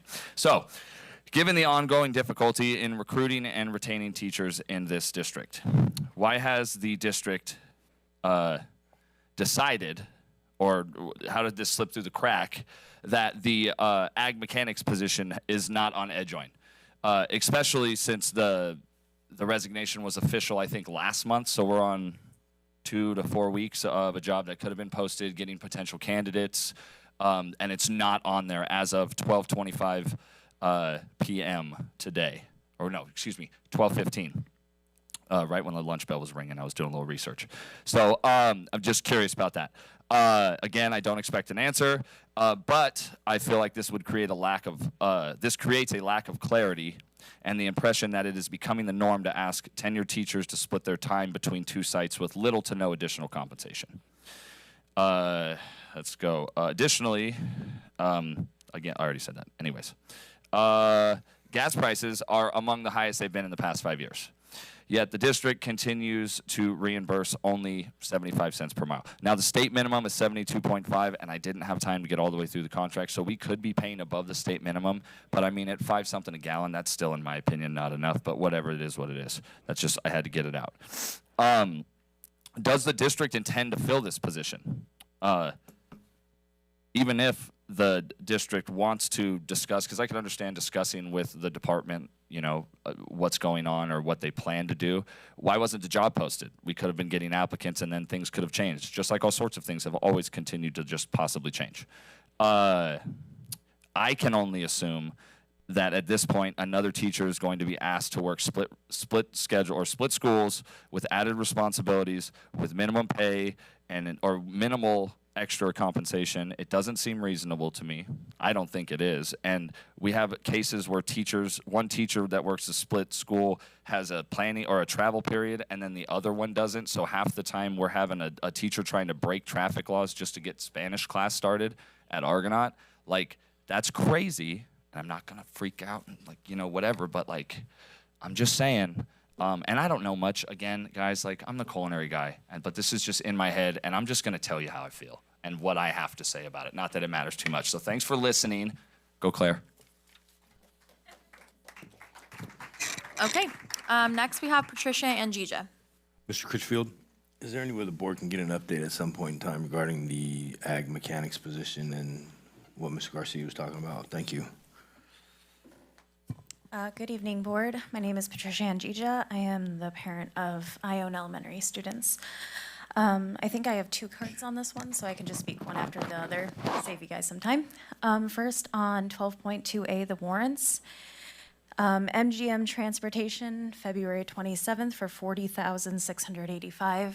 I know I'm kind of beating a dead horse, but there's got to be some solution for these charter buses. I mean, I understand, you know, they're putting out the recruitment for bus drivers and things like that. We just need a long-term solution. I really would appreciate seeing that. I know Mr. Norton has his fiscal stabilization plan update in a later agenda item. And I did see transportation being targeted on there, so I hope that we make meaningful strides in that area. Following up on the status of the PG&E conversations with the multiple fees, if any, for different site hookups that have more than one service area or service part. I was thinking about this, and this might actually also expand to AT&T, our water hookups, trash, any other services that you pay monthly for. So I would appreciate this being looked into if we can get some sort of, you know, rate reduction for all of these utilities. If we have to pay these fees for each separate line. The next item, 12.4A, if you want to restart the clock, but you don't have to.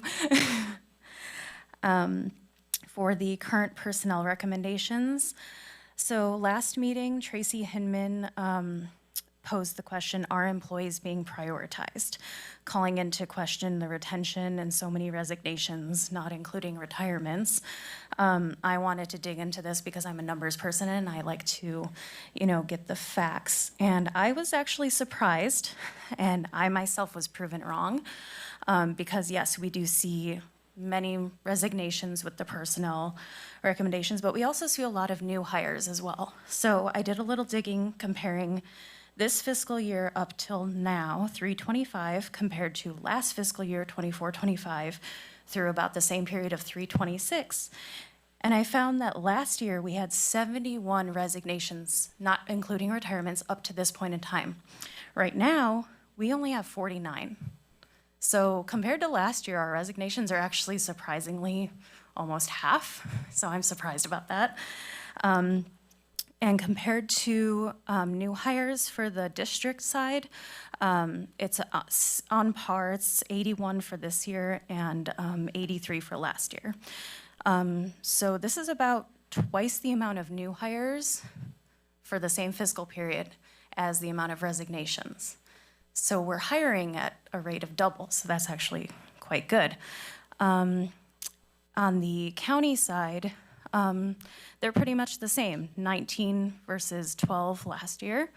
And then new hires are at 38, which is double the 19 of resignations. So again, I myself was very surprised in seeing this. And so not saying that there isn't a problem with retention, because I think there is, especially we might see it this next fiscal year coming up with the increases in healthcare costs, but just hopefully they'll keep at that same number. Just thought that was good information to share. Thank you. Next, we're going to go ahead and move into the item, the consent agenda. Does anybody have any questions or comments on consent? Claire? No. Peter? I can elaborate this if I wish to in the final comments at the end of the evening, but regarding the transportation warrants, I just want to note that I was pleased to visit our transportation shop and meet our new director of transportation, and am deeply pleased by her innovative efforts to partner with other school districts.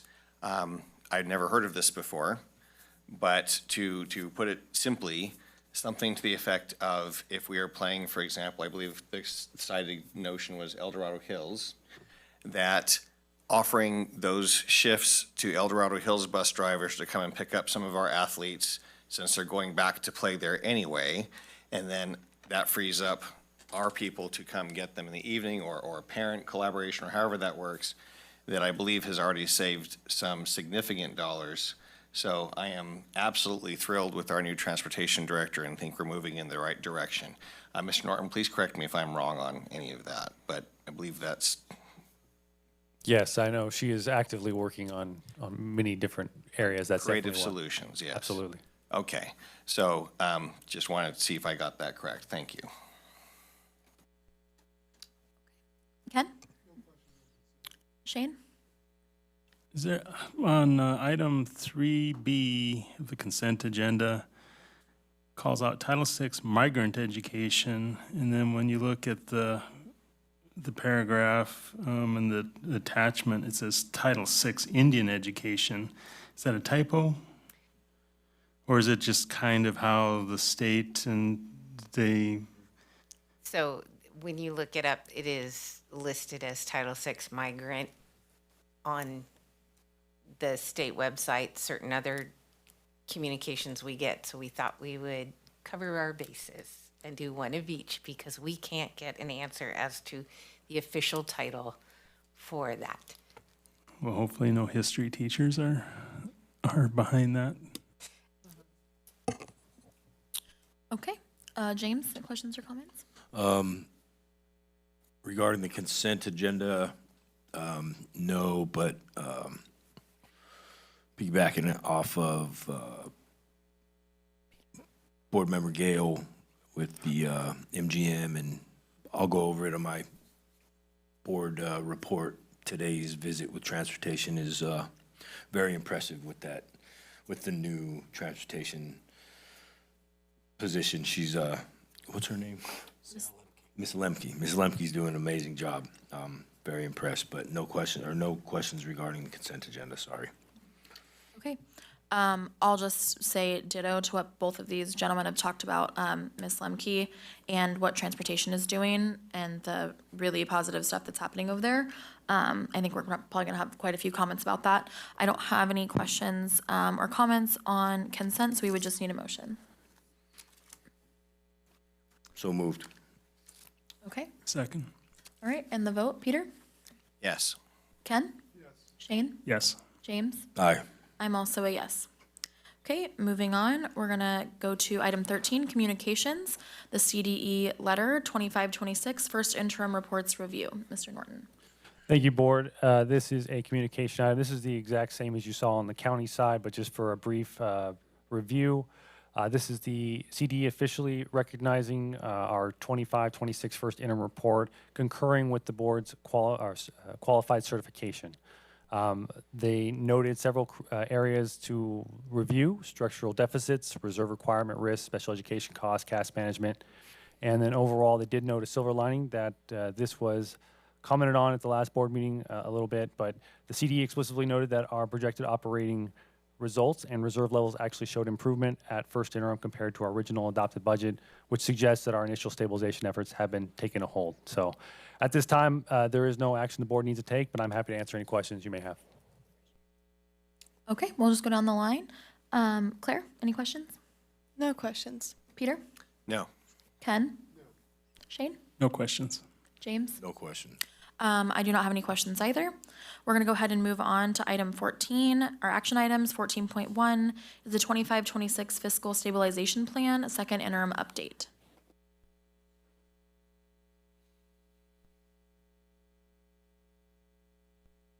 Awesome. Thank you, Haley. Thank you, board. This is a similar item to what was presented on the county side. This is the district's version of the second interim update for our fiscal stabilization plan for the district here. As a reminder, this plan was born out of necessity in March 2025, following 3 consecutive qualified certifications. While we continue to face significant fiscal headwinds that require a qualified certification again here at second interim, and as noted by the CDE, we've demonstrated that we are making measurable progress in eliminating our structural deficit and right-sizing our operations overall. And note that this progress was made while including all board-approved increases that we have.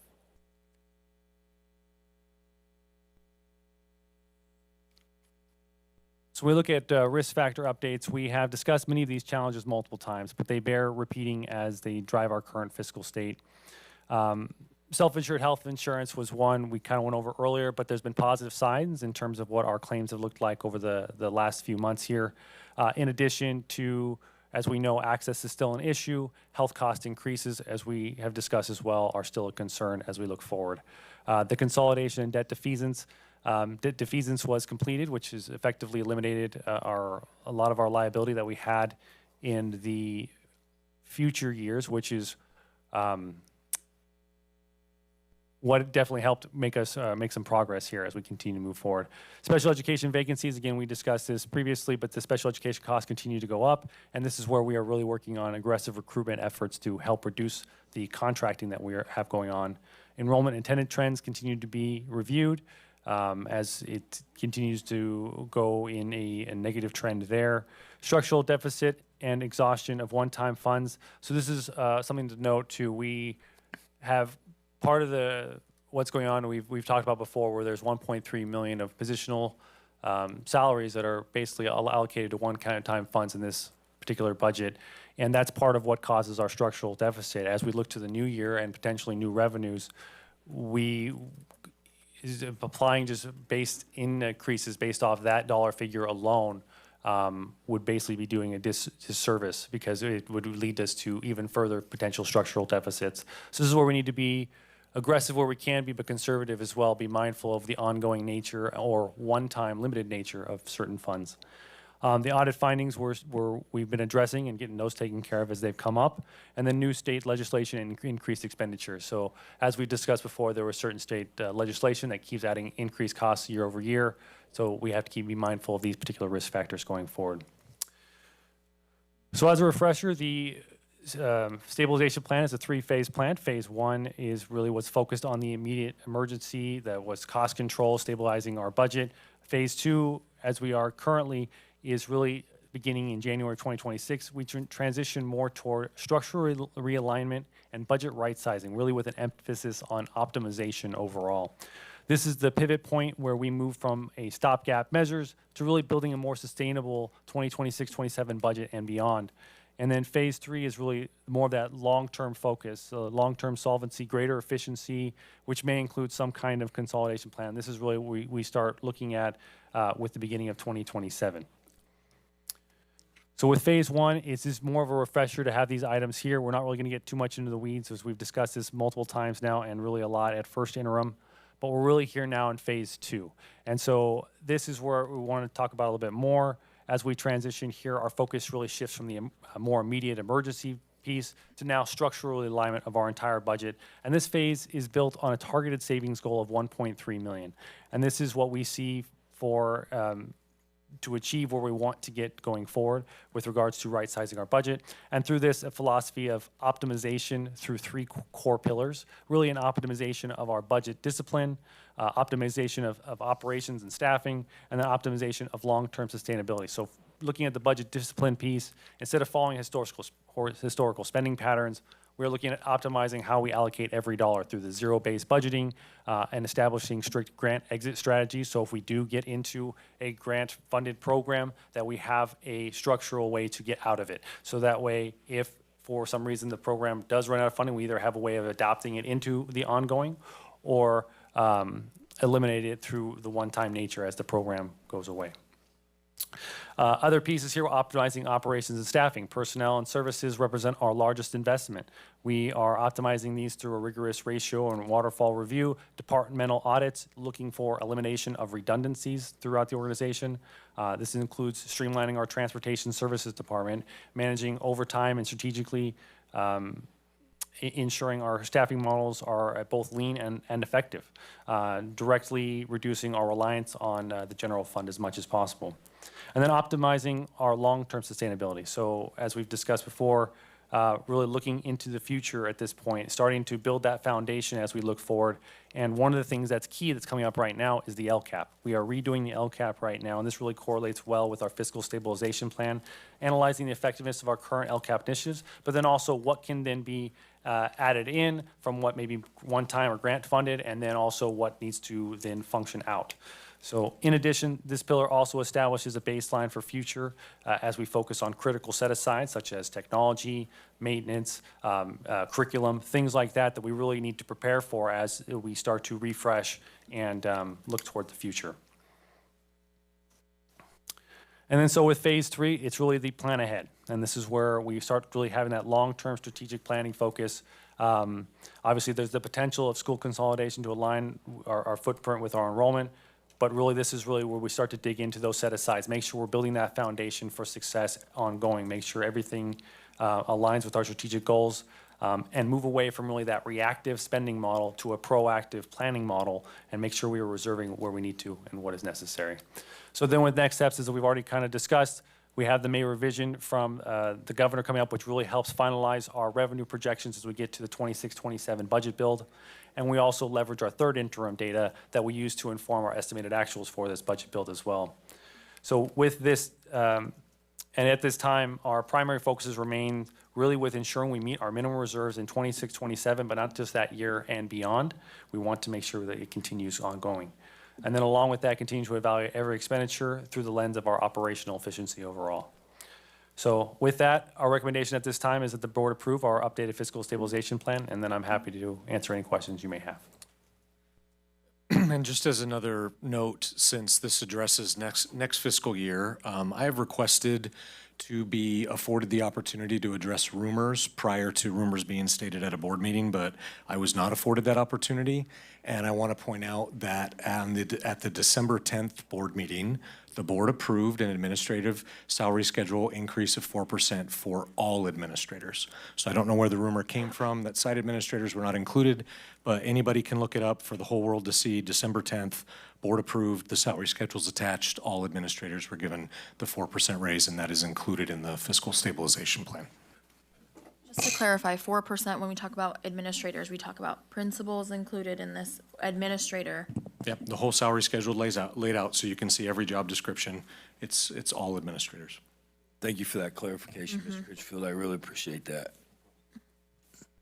Okay, questions or comments on our fiscal stabilization plan? Claire? No questions. Peter?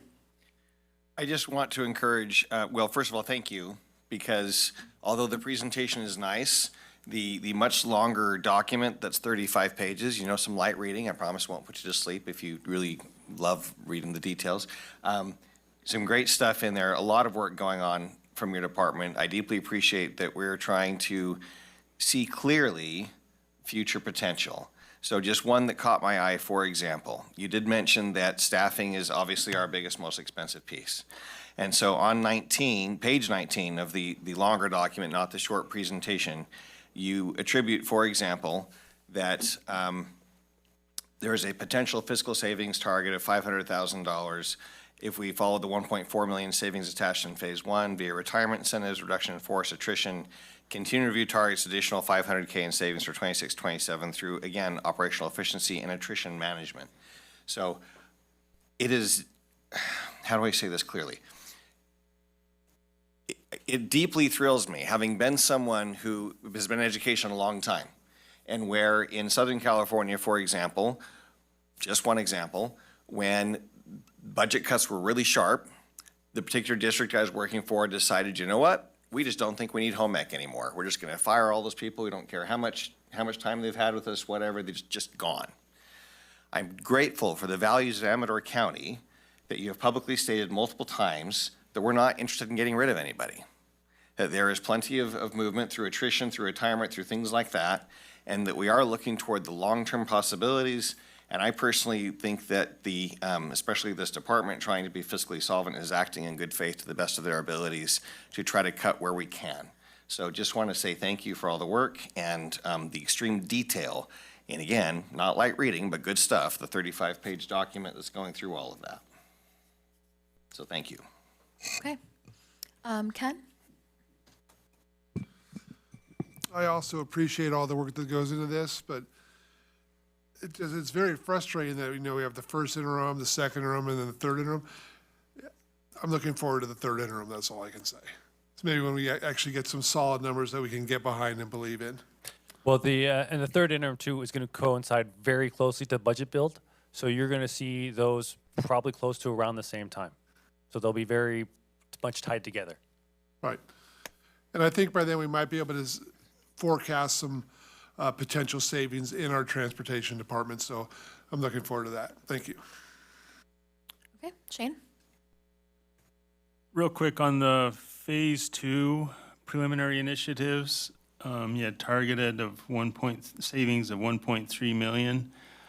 I guess how does the potential of consolidation impact that? Is it? Yeah, so if you do look at the longer document, page 21 does have a breakout of what that looks like. And in the 1.3, $0 is applied toward consolidation because nothing has been approved. There is a dash to 500,000, and that'd be an early savings. So of the 1.3, there's 0. But we do put that potentially, if everything came to fruition based on the plans that we've kind of talked about and outlined, there could be a potential of 500,000, which would put this 1.3 to 1.8. So in this 1.3, why we kept the conservative number up there is right now we've got 0 attributed consolidation because it's not anything. Say what's the timeline if we got to the consolidation decision and that we did it in, say, 28, how soon would we be able to figure some savings into our, I guess, have that in our mindset? I'm sure it would happen relatively quickly. But that would be a larger conversation, do some deep analysis, but I'm sure there's something we could throw in there. It may get more clear, though, as we get closer. Yeah, closer and to I the didn't mean to timeline. put you on the spot. I'm just trying to think of timeline if, thank you. Okay, James? Regard with what you had spoke with Shane about just now, the section consolidated early savings, because we haven't spent anything is what you're saying, 0 to 500,000 is what it's chartered for, no? Yes? So the early savings was because, as we talked about some of the consolidation plans from previously, there's the ultimate timeline that we feel there could be potentially up to $2 million in savings. But because of upfront costs for school colors, mascot, et cetera, that could drive some of that from being down. Also, the plan to get there was more through attrition than toward layoff. And so if that's the case too, it's going to be a progressive thing. So that's why it says 0 to 500,000, because even if it does happen, it could be 500,000, we think early on, but it could be 0. Okay. And we won't know that unless it happens. Correct. Right. Which is why it's here, but it's an asterisk next to it. These people, again, at the bottom of this 35-page document, you put together all this information, then give it to them, and they okay, or do they assist you with this? These people in the School Fiscal Services Division. So each one of those are reports that come from the CDE themselves. So those, because I believe each of the names you're referring to happen to be the CDE representatives. Correct. And so what is each of those letters that we keep discussing, they become appendix items of this fiscal stabilization plan. So we don't forget, essentially, what they've said before. So if we move away from something, we can always reference, here it is in the appendix so we can see it. So they're not necessarily commenting on this. I mean, they are with each one of those letters. They keep updating what their comments are. That's why even in this most latest one regarding first interim and the first interim update, it was reflective of our progress that was being made. There's still work to do, and they're acknowledging that, and we are too. Yeah. And so that's where, yes, they have reviewed the documents, and they're not telling us this is the way to go, but they're not telling us we're doing poorly either. What are they there for? Just to kind of... They're there to provide some guidance in ways. I mean, they know we are qualified, so they're there to observe and see how we're doing. They will make some recommendations from time to time, or at least make sure that we're following everything we need to. Hey, have you guys looked at this? They will make sure we're reporting everything correctly and doing things that way, and that we're not forgetting anything. Like, we make assumptions with anything as you're preparing budgets, making sure we're not missing potentially some kind of position control feature or something to that degree. So they're there for a lot of oversight is what I would say more than anything. Okay. I appreciate the work you guys are putting into this. Thank you. I think everybody had good questions and comments. I agree with most of them. Just kind of, I am looking forward to the third one. It's difficult for me sometimes to envision how things are going when the numbers always seem to change. Yeah, so with that being said, I'm glad that we have this plan. I'm glad that there's other sets of eyes on it. I think that that helps keep kind of everything on the up and up, or at least for the public, that we're not the only people looking at it. I think that's important. So with that, we would just... One more question. Oh, yeah. In that longer document, it talks about deferred maintenance set aside, and it reduced it from 150K to 50K. How realistic is that? I mean, because nothing's getting cheaper and nothing is... Yeah, that was more in the short term because Okay. we don't have the resources. That's where... That's just, I got it, okay. Yeah, and that was, the adjustment was made because of where we were. Okay. And so the hope is, this is why the hope is as we go on going, that's not 50, because yes, Gotcha. I would agree. Okay, thank you. Okay, if there's no further questions or comments, we would just need a motion.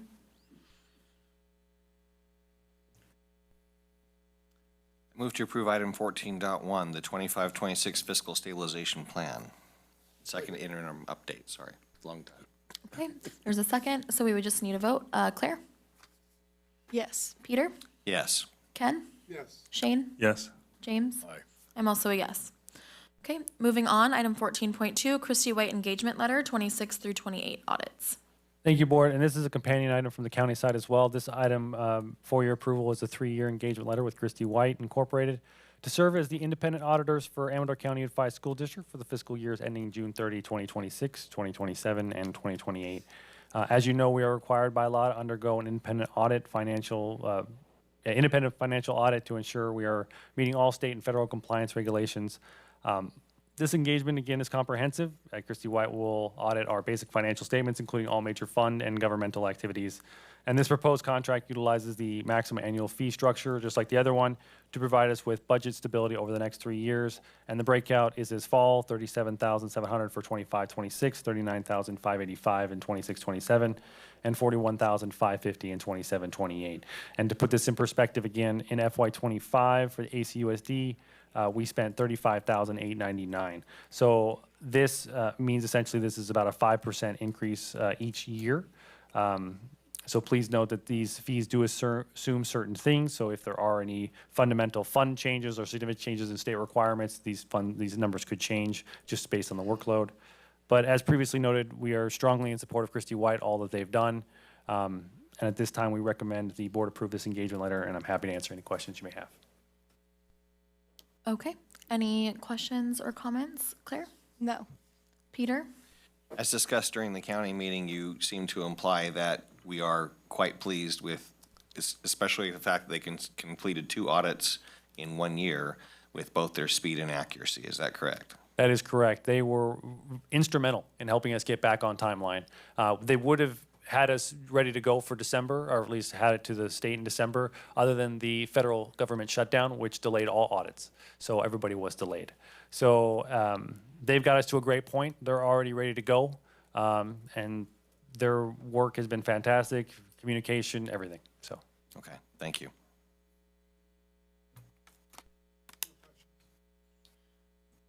Shane?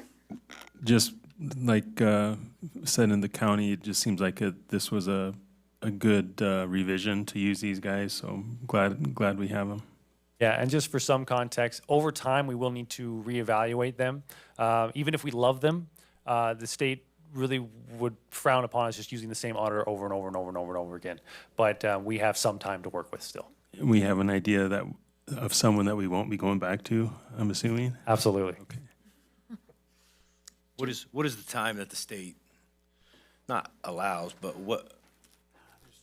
We'll have to look it up. There's 2 different rules. You can stay with an audit firm for a certain period of time, but within that period of time, the audit firm has to switch who the lead auditor is. The lead auditor can't be the same person. So I'll have to go back and follow up on that. So it can be the same firm, just a different auditor? That's one part. And then I after a believe that- certain time with an audit firm, best practice is to switch to another audit firm. Okay, I remember, I think we've had 3 in the last 8 years. That is correct. Right. We had a audit firm called Crow. Yep. Before Ede Bailey. Right. And then we had Ede Bailey. And then this one. 3 years, Right. got behind. And then we've had Christy White, really for 2 years, but they've done 3 audits. I don't have any other comments. Thank you. No, I don't have any other comments either. I did want to kind of touch on what Peter said in our county meeting, though, about how the auditors look over all the numbers and ensure that nothing funky is happening with them. Yeah, we discussed the CDE oversight. This is basically our financial books oversight. Right. Absolutely. Okay. Okay, we would just need a motion for this item if there's no further discussion. Move to approve item 14.2, Christy White engagement letter 2026-2028 audits. Second. Okay, and the vote, Claire? Yes. Peter? Yes. Ken? Yes. Shane? Yes. James? Aye. And I'm also a yes. Okay, moving on to our discussion items. We do have one comment card on item 15.1, our maintenance updates from Patricia and Gija.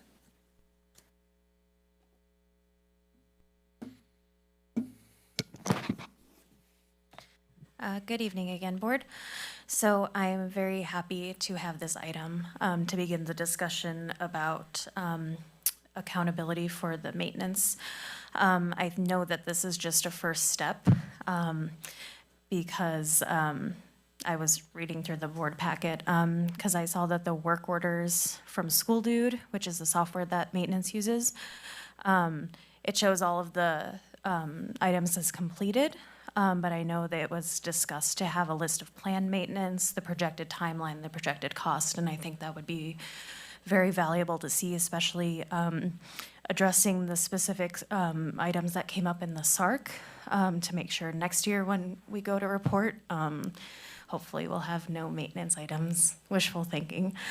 I would like to echo what Mr. Crow was talking about with the lowered deferred maintenance set aside from the fiscal stabilization plan. And I understand that, you know, the reasoning is, you know, we don't have the money for it, really. But given especially the last couple of years with the, I especially remember my daughter's TK classroom flooding when the, I think it was the sewage line broke, and that was a much more costly repair.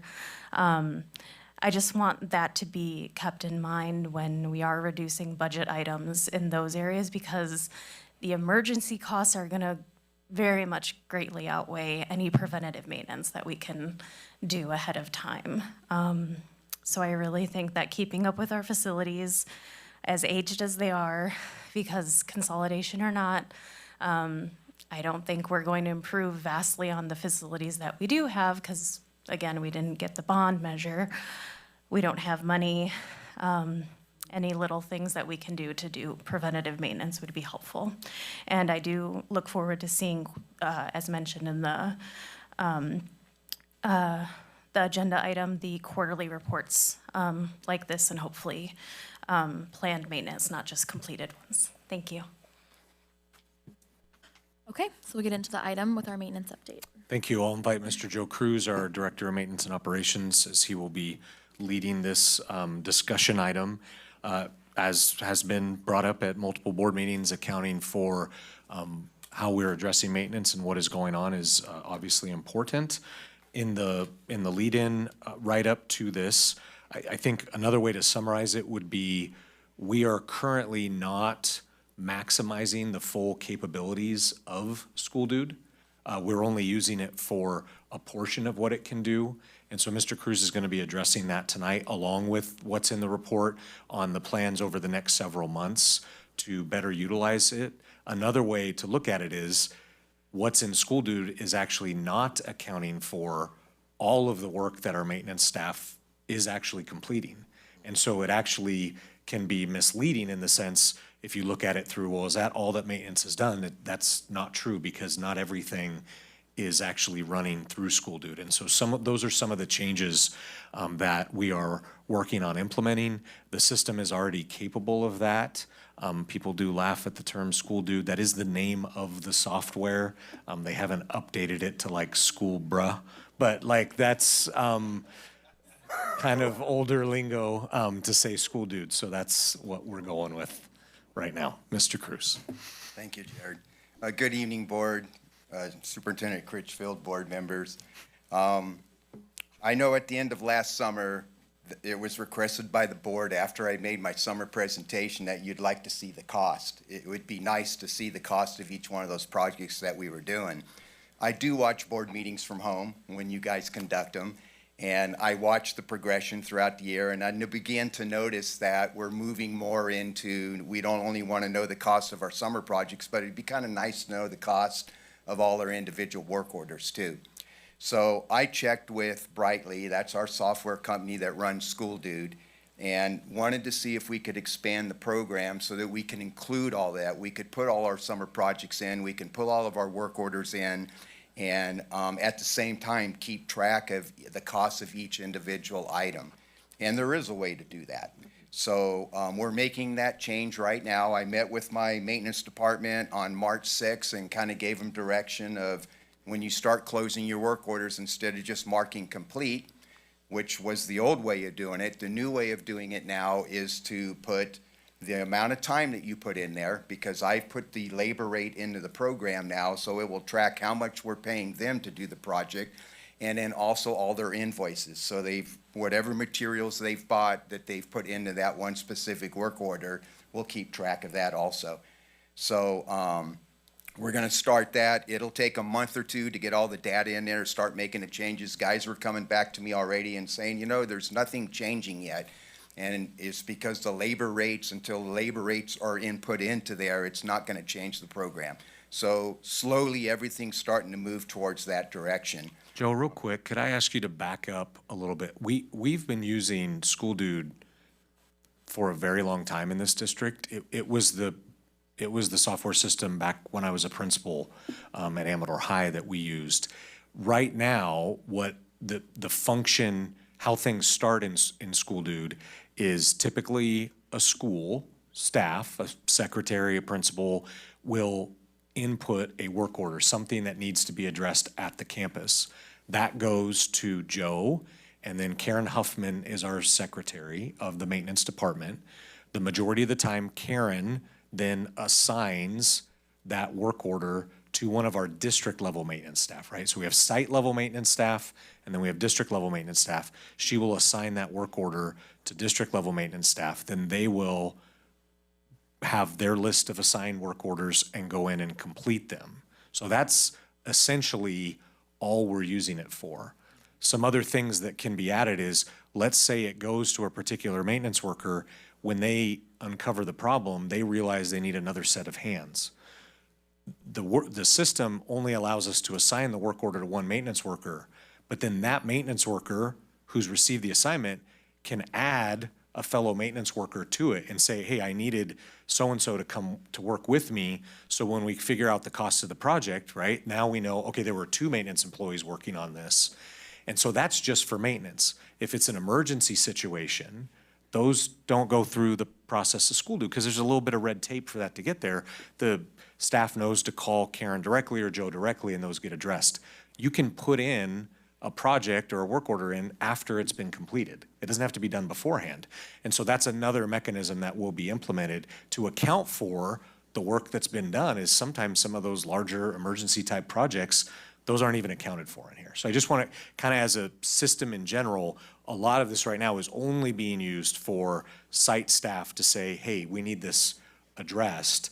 But preventative maintenance, emergency projects, things like that are not currently being accounted for in the system. So sorry to cut you off, but No, that's continue. fine. So you have an attachment that you're looking at that shows the 243 completed work orders.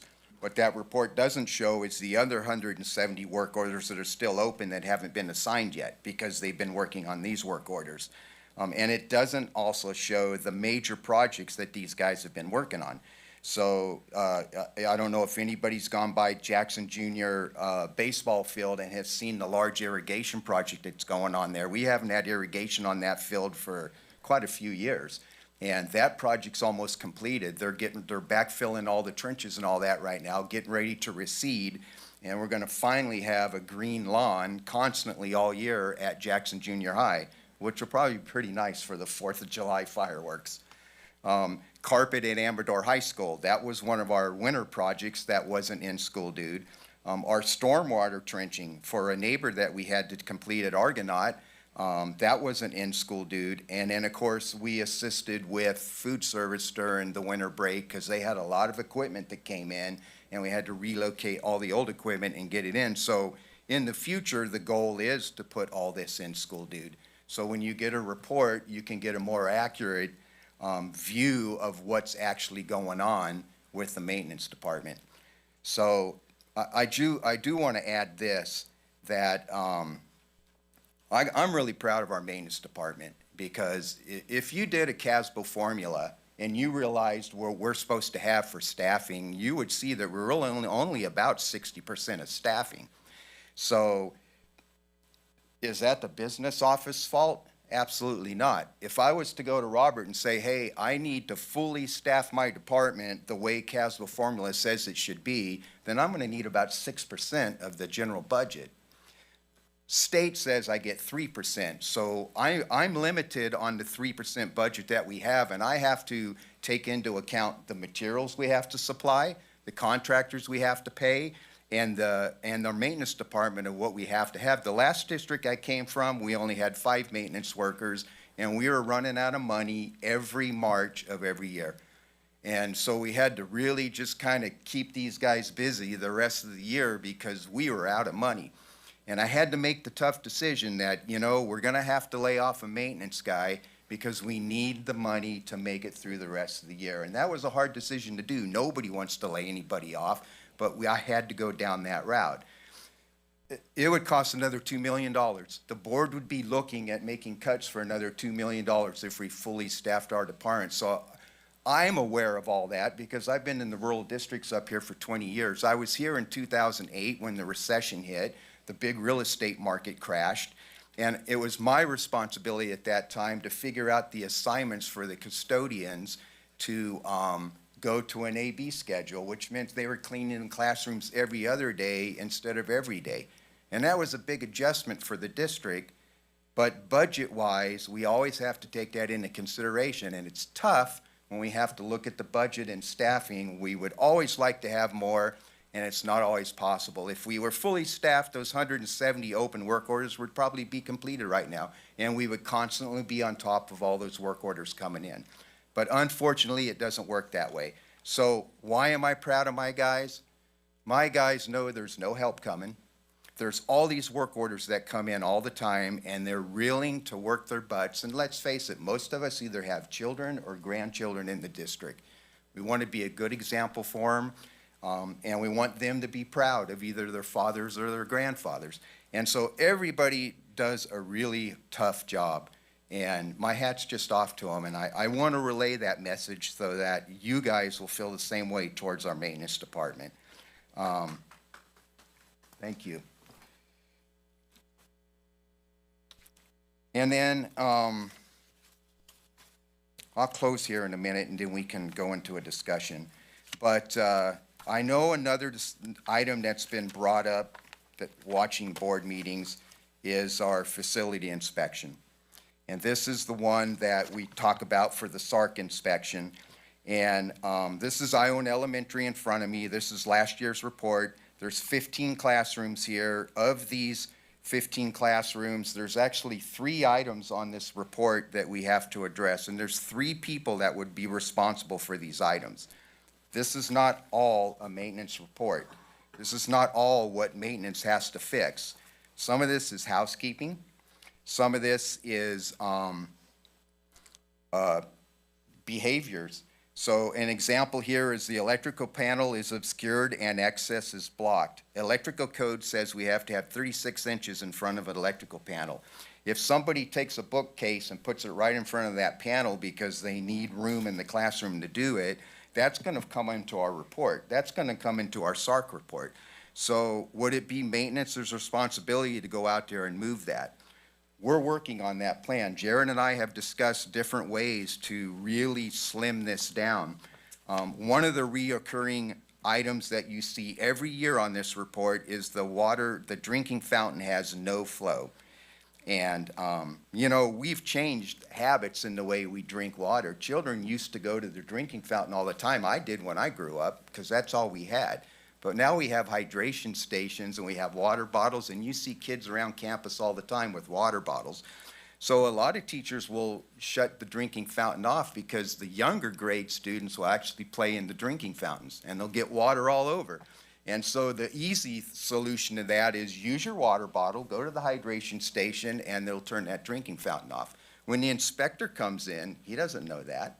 He hits that button, that drinking fountain's not working. I'm going to write this as a maintenance thing. This drinking fountain's not working.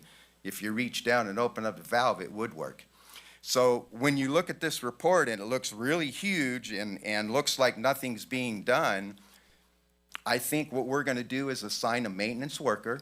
We're going to take one of our maintenance guys and we're going to give him this report and we're going to have him go through, and I think there's 2 things that need to be done. One, he's going to have to fix the maintenance items that need to be fixed. And 2, I think we're going to have to bring some education into the classroom.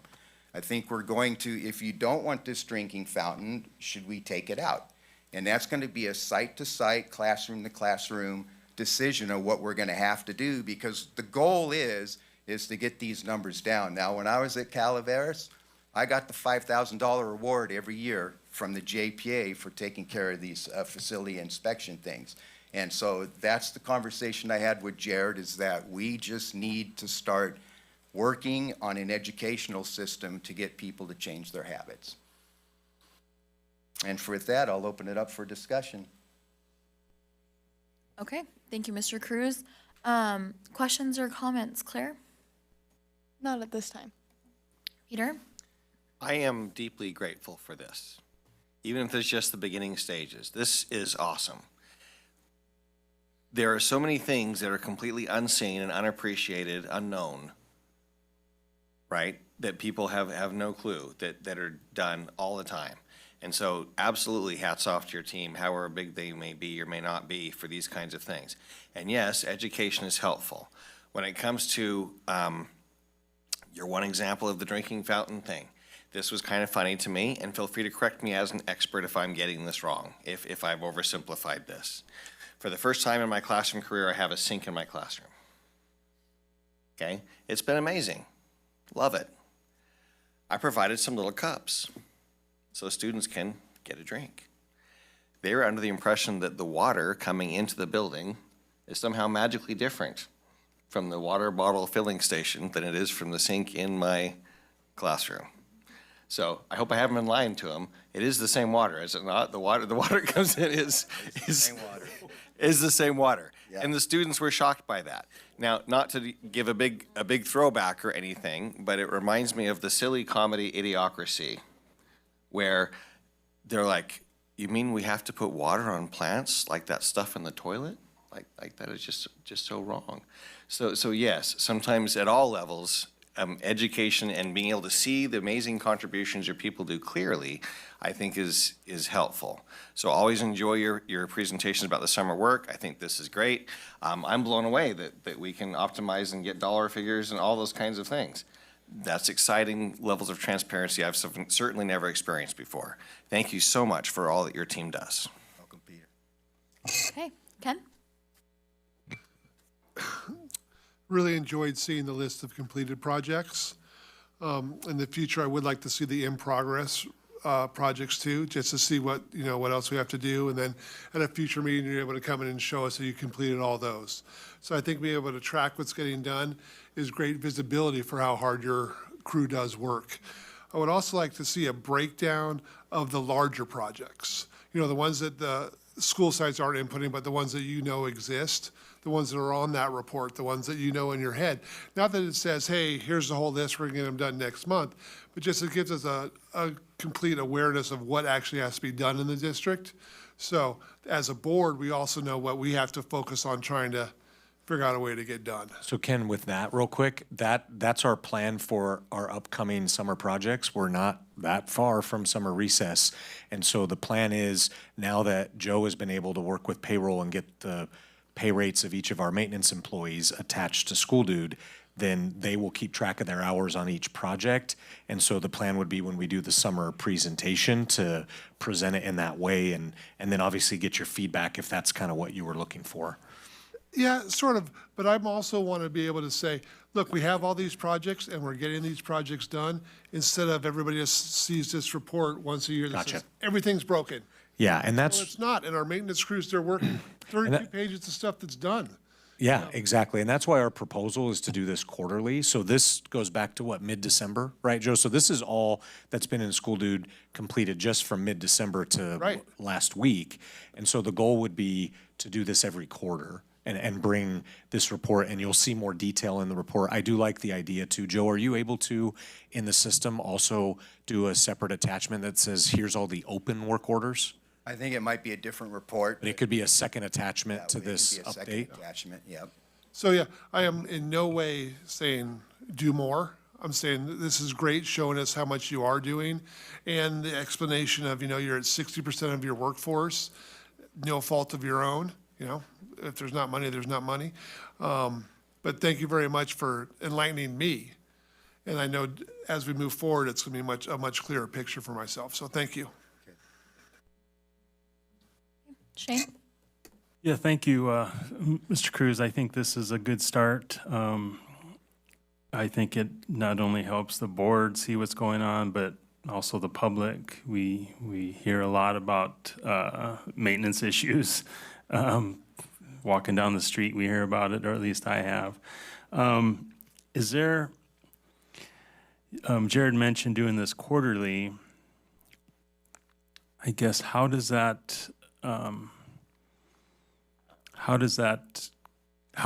we make sure that the schools are keeping updated, where they know that this is being worked on in that quarter time frame? So, as Jared mentioned earlier, the school sites are the ones putting in these work orders. We receive them into our office. The person who submits that work order can look at that work order at any time through School Dude and keep track of where it's at.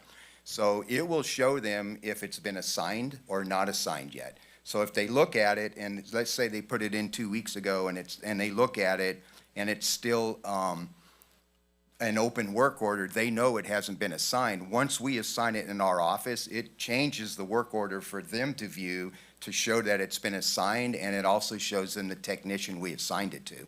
So it will give them an idea. And a lot of times, like this week, I got a call that we put a work order in a week ago, and we just want an update, when will this be done, because we don't see anything in the work order. In our office, so there's 2 stages at the site. The site administrator has to approve every work order before it comes to us. And they're busy all the time too. And so they submitted it a week ago, but we didn't see it yet because it hadn't been approved by the site administrator. And that happens a lot, that we've had a work order in for a week or two, and you guys aren't doing anything with it. Well, we don't even know it's there yet until it's been finally approved at the site. And so, but the person who requests that work order can always track and follow and see where it's at. So in that quarter time frame, whoever put in the request, they can, if something doesn't happen, they can call you or get a hold of someone and say, hey, where we at? Correct. Is it possible, you don't have to answer it now, but is it possible, or I'm looking to see if it's possible, where these can be organized by school? So each school would have a list, or do they already have that? Does that make sense? Yeah, I think if we did it, I'd have to check with the company and see if it will do one report with the individual schools. I know we could do an individual report with every school, and then you would have 12 attachments. I'm just thinking that it probably helped them keep track of what they have going on, instead of trying to figure out, okay, where am I at here, trying to figure out which location. Okay. Just an idea. So they don't see all that. They only see their school site. So it's just, they only get that list? They only get to see their school site, correct, yes. Okay, well, maybe then it would, I don't know, maybe it would be more useful if we know by school, but, again, thank you, I think this is really good. And I'm not trying to rain on your parade. Opening up this document, the first 2 ones, there's 2 ceiling panels. Looks like it, the way I'm reading it, 9/28/2022 and then 3/6/2026. Is that saying that took 3.5 years? Yeah. For ceiling panels? I'm assuming that maybe something else came up, or they kept uncovering something. So that work order had been assigned to one of our technicians who was strictly on floor carpet for a long time. And he was doing all of Argonaut, he was doing Amador, he was doing a lot of projects that we had him on. And would have been nice if he would have brought it up to our attention that, hey, I'm sitting on these work orders, and once we caught it, it's like, no, you got to get this done. Well, I'm wondering if this program has some kind of where you put in an estimated completion date, and then it does. If it doesn't, if it gives you a warning, hey, this date's coming up in 2 weeks, where are we at? So that we can set that up. Okay. The program does have that. Okay. All right. Well, again, I appreciate this. I think this is helpful, not only for us, but also informing the public on how we're handling the maintenance. Thank you. I also appreciate you bringing this, like I've never seen this in 8 years, so I appreciate this. I do this as a job. I'm a maintenance director for a property management company, about 300 properties all over, commercial and residential, and we use a similar software, not the same, but I was asking myself, these are only completed, what is the not completed? And I only asked that because I started putting myself into the position of thinking like, whoa, in mine, every morning I step into the office, I have to touch every work order, meaning update, call whoever's assigned, yo, what's the status of this one? What's the finish date? What are we doing? Okay, thank you. Boop, hit the next one, and then document, right? There's long notes for each work order, but this is great. I appreciate this. You were talking earlier about closing out a job before the invoice is presented. Is that what you had said? I had heard you say something about an invoice and a job. I think what I was referring to at that was I had put in the labor rates into this program, and some of the technicians were coming to me and saying, it's not showing that how much it cost. And that's because the work order was in before I put the labor rates in. So the invoice part was when they close out their work orders now. So all they do now is just mark complete. And that means, that shows us and all of us looking at this report and the requester that it's been complete. But their new task now is to put in the amount of time, because that will automatically put their labor rate in, and then add the invoices to that. And once they do that, the program, when you look at that one work order, it's also gonna have a final cost. This is how much it costs for labor and parts. That's smart. Yeah. A work order shouldn't be closed out until an invoice is present anyways. Yeah. So that's smart. I appreciate that. Thank you very much. I'm looking forward to the quarterly. Is that right? Yeah. And also and I'm not saying this because I'm aha. I just would like to see the ones that are pending or open. Yeah. You know what I mean? Yeah, and see, we see that. When we go in and view our screen, it shows all that. Right. I was just trying to show you what was completed, so Sure. at least This you is guys great. know the guys are working. Yeah, absolutely. It's Yeah. great. Thank you. I appreciate it. Yeah, I agree. I mean, I think that this is a great start. I don't think that in the history of the district we've ever done this. And so I think it's really important. People harp on us all about, oh my God, the school sucks, the facilities, it's horrible, it's awful, blah, blah, blah. But I think it's really important and while two things can be true at once, we do have aging facilities, but I think it's also really important to show that we aren't just standing around twiddling our thumbs all day, that we are doing things to help improve that. And I think that this is a really good step in highlighting the work that we are doing, and bringing kind of the attention to, yeah, stuff is not cheap. Like plywood's like $50 a sheet. Like that's pretty crazy. At least it was. I haven't built something in a long time. Not that I have. My husband does. However, I digress. But I think it's really important that this is coming up, and so I appreciate the kind of launching pad that this is, and that we can move forward with this. And I think quarterly is appropriate. I think, in my opinion, I think that bringing this forward too much kind of puts the board in the weeds with what we should and our role and what it is that we should and shouldn't be doing in regards to things.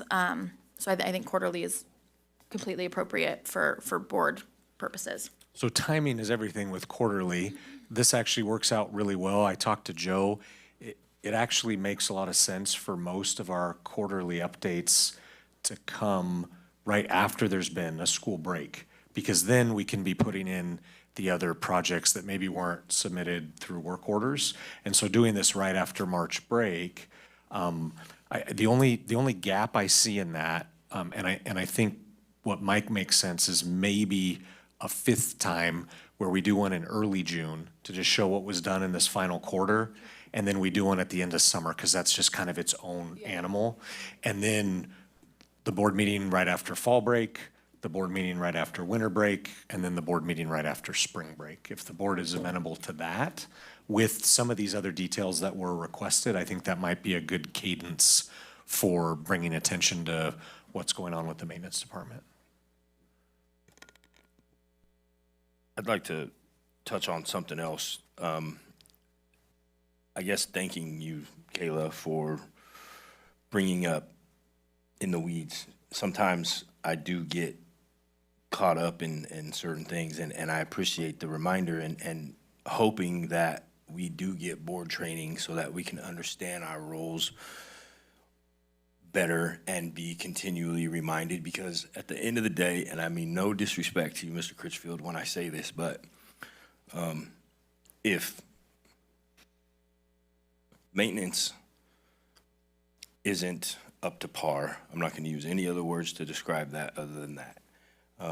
It's not our job to micromanage Mr. Cruz and his crew, so to speak, right? It's, you are the only one that we hold accountable. That's correct. Right. So No disrespect taken. right. I mean, That's my job. we need to do your reviews and stuff like that based on how you manage your crew and your team. That is correct. Right. So I do think being reminded for me is helpful often. So I appreciate you saying that. Because it's easy to fall in the weeds. I mean, very easy. Yeah, we want what's best for our community and our schools and our kids and our And teachers. you're involved. You're on campuses. All the We're a time. small community. For sure. You talk to people. You see, like, it's very easy. Yes. Yeah. But I just need to continually remember that you're the guy that I gotta watch. I remember that Right. you're watching me. Okay. Okay. Does anybody have any further questions or comments for Mr. Cruz? Okay. Thank you very much for coming. Appreciate it. And I was at 6 with the crew, so I'm going home and going to bed. Yeah. Okay, that was a discussion item. Item 15.2, we have nothing, okay. We have board workshop training, potential topics, and scheduling. James did a good segue into that. So we have 3 available dates upcoming. We have discussed this a few different times. And so first, I would like to identify a date that works with the board. The training would be provided by our legal counsel, Lozano Smith, in working with Kayla and James. Part of their roles as board president and board clerk is in formulating the agendas. It was for this upcoming training to be focused on the role of the board with potentially selected aspects of the Brown Act. One idea I had was the Brown Act is so it's just so laborious and lengthy, and there's so many aspects. I've been to a lot of Brown Act trainings that attempt to be comprehensive, and they fall short. So what I'm proposing is that we select a particular aspect of the Brown Act to then focus on in a training and just get clarity on that as we kind of work through the Brown Act part by part. I've been to trainings where they try to be more comprehensive with the Brown Act, and eyes start rolling in the back of the head. It starts to be a little bit overwhelming. There's a lot that goes into it. And so the proposal is to for this initial training, to look at the role of the board and then selected aspects of the Brown Act. And then this would be considered a special board meeting. So notice this isn't an action item. The board president can call for a special board meeting up to 24 hours in advance. That's the latest they can call for it, is 24 hours in advance. This would be informally deciding on a date, and then I could work with Kayla, and then we could get this meeting posted well in advance of 24 hours. But again, it would not be considered a regularly scheduled board meeting, and it still needs to be open to the public, but it would be more of a workshop format with legal counsel interacting with the board on this training. First, any questions on content, and then maybe we can get into these 3 dates. Just pick a date that would be one that would work for all of our board. Okay. Questions, comments? Peter? I concur that a key area, or that I lack, perhaps the best way of putting it, just my own personal lack or need for training, is regarding appropriateness or best practices, if you will, in communicating with the public, responding to the public, being clear in, and shall we say, not overstepping what healthy boundaries or whatever, legal boundaries, however that works, because a huge portion of the Brown Act is certainly related to communication. And I know that in our initial time, way back a year ago in December, we did get to, as new board members, get to go to the CSBA conference and got a taste of some of that. Yeah. But it is complicated and long. So regarding the timing, any of those days work fine for me. If it is open to the public, I personally think an evening session might work best. All of these would be, that, I should have mentioned this in the document, is, I know for some of you with work schedules, would be a 5 or 5:30 start time be best? I would prefer 5:30, certainly for travel time, simply. And I don't know whether we would follow the same format of being here or be, I don't know, a different. Would probably be at the district Probably office. at the district office. The district and then office, conference room, okay. yeah. Yeah, that might be more of a. The agenda would not be formatted the same way. You're not Right. going to have like the agenda, you're not going to have challenge coins, you're not going to have, you know, we have to allow for public comment, but there wouldn't be a closed session, any of those things. It would be a single discussion item. The board wouldn't be taking any action, and the discussion item would be the training, is what it would be framed as. And so, yeah, as an educator, I don't think this is a very great place to learn from. I'd rather be in a classroom type setting. Yeah, we can set up our district office conference room in a way that I think is more conducive to that. There you go. Thank you. Ken? Okay, so a little confusion here. What is the purpose of this? Because I thought, the only thing that I really thought we wanted to discuss outside of this meeting was how we were going to handle trainings and discuss what we should do in the future as a board. I'm not really sure what the point of this is. This is to actually conduct a training. And then I we'll be understand that's, I mean, as far as board business, like, you know, the trips that some people are upset about, you guys going back to Washington DC. I want to know the process for how we discuss that in the future. Is that going to be covered in this, or is that something we're going to do later? That is something we're going to do later. The plan that Kayla and I discussed was either at the June or July board meeting to then create a plan, a board action plan for the next school year, which would include trainings, advocacy trips, and workshops would be part of that plan. Okay, so the point of this is the role of the board, and then along with selected aspects of the Brown Act, which you have said. Correct. So why are we having that? I'm not real sure. I mean, it seems like the board is functioning fine right now. It's pretty standard. We generally would do, like before, I actually agree with your comment about this is not a learning environment, this room, but we've actually been down there in kind of a circle while facilitators from CSBA have gone over Brown Act training, gone over board policy training, and gone over bylaw training, and it's standard. Okay, so this is just typical training that we skipped last year, and now we're trying to get back. We've skipped it for a few years. Yeah, it's been not something that hasn't been regularly occurring, that definitely should be regularly occurring, so we're trying to get back on a. You guys were trying to call this because something was being done wrong that we need No, to no, be no. corrected on, and No. was totally lost. Okay. No, This is no, just standard sorry, training that should we didn't do clarify, this is standard that should be happening, and it's not, so we're bringing it up. Fair enough. To be clear, I very much want a refresher and a chance to ask questions, so Yeah. thank you. Ken, can you let us know your availability on those 3 dates? Okay, thank you. Shane? As far as availability, if something came up where I was unable to be in person, could I join through Teams? It's a Brown Act question, so you're testing me. But you can do virtual with a special, when we've done this before with board members, your location, your physical location has to be posted in the agenda. So I'm going to assume that that's the same case for a special board meeting.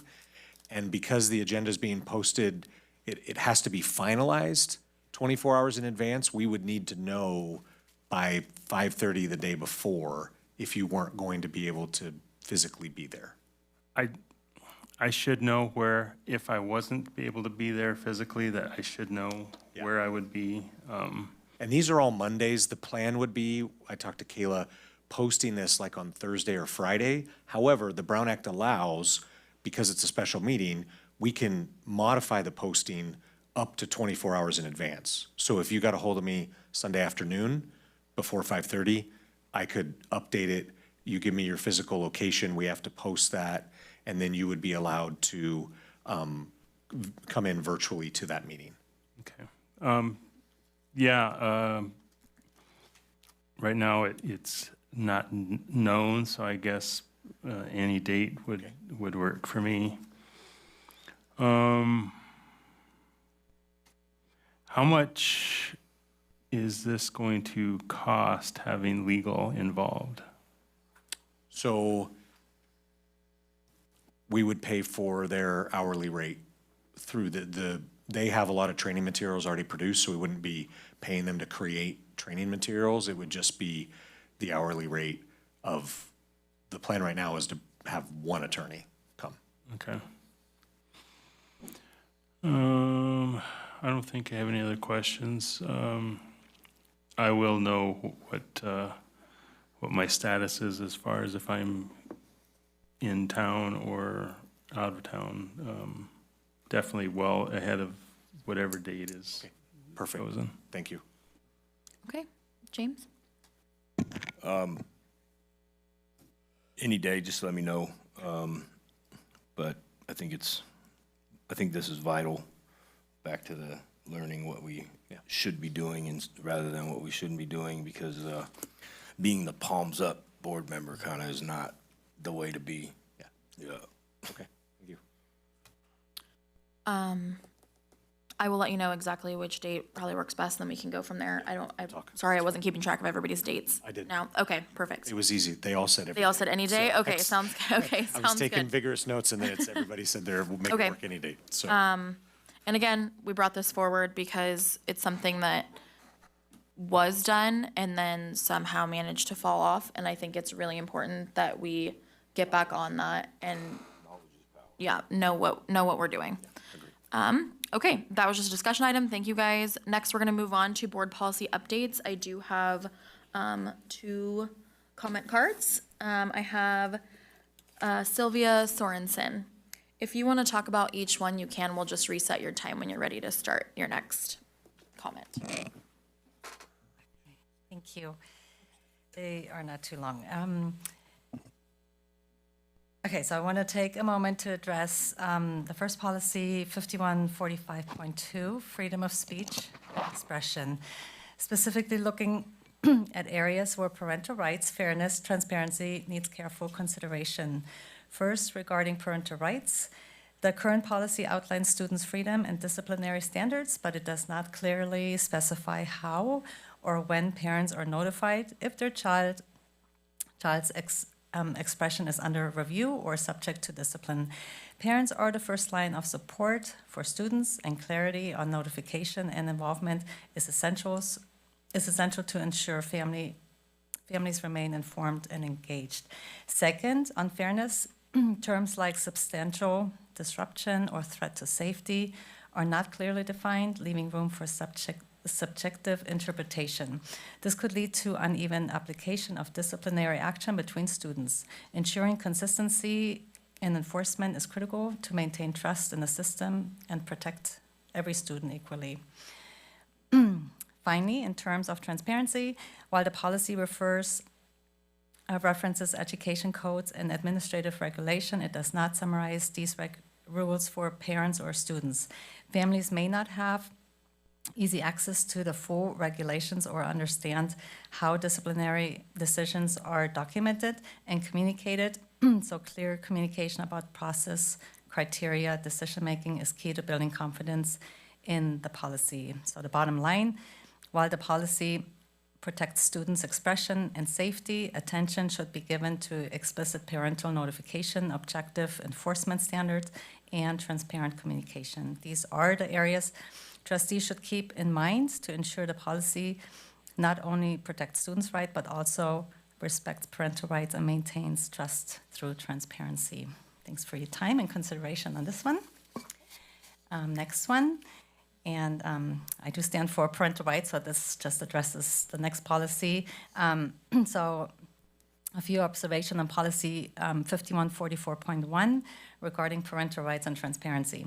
The policy provides a strong legal framework for discipline and due process, and I appreciate the inclusion for every notification when behavior escalates, as well as the commitment to fairness and data reporting. However, there are a few important gaps to keep in mind. First, while due process is referenced, the policy does not clearly states that parents will receive written notice of disciplinary proceedings or outline their rights to participate in meetings or hearings. Second, the appeals process is not clearly explained in a way that is accessible to families. And third, much of the process is deferred to administrative regulations without summarizing how decisions are communicated, documented, or shared with parents. In short, the policy is legally compliant, but important elements of parental involvement and transparency are not clearly visible to or accessible. These are important considerations to keep in mind to ensure families are fully informed, engaged,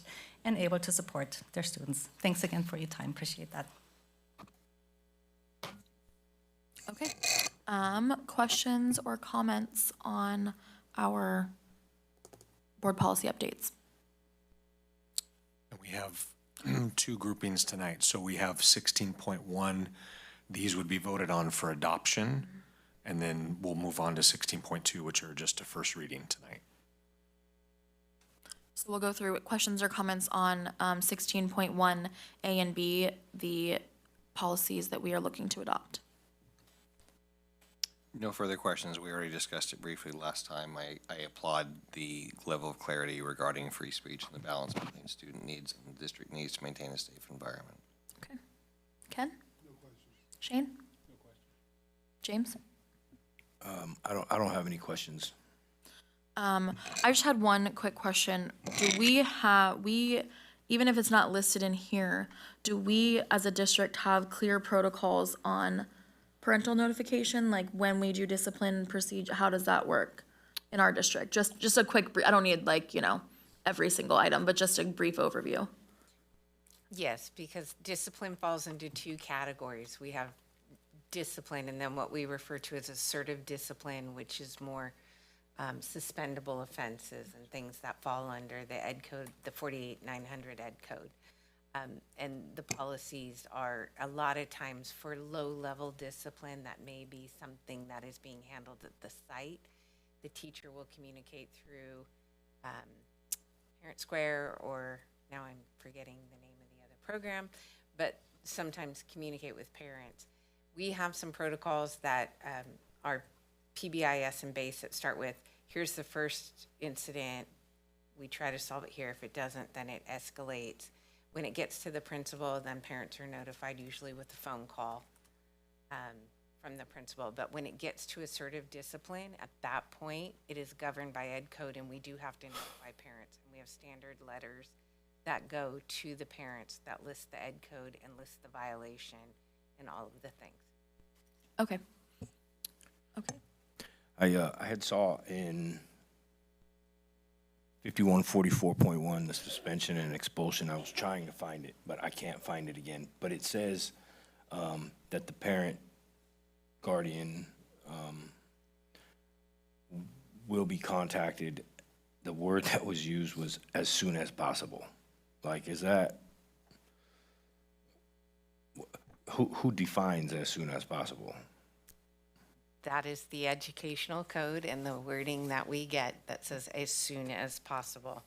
Sometimes that, as a site administrator, as soon as possible may have been that day or the following day. And sometimes if there was a big enough situation that required a long investigation, it sometimes took me up to 3 days. Yeah, I'm sorry, I can't, I'm trying to find it, but. Well, like in practice, James, like let's say there's a fight on campus, right? You break it up.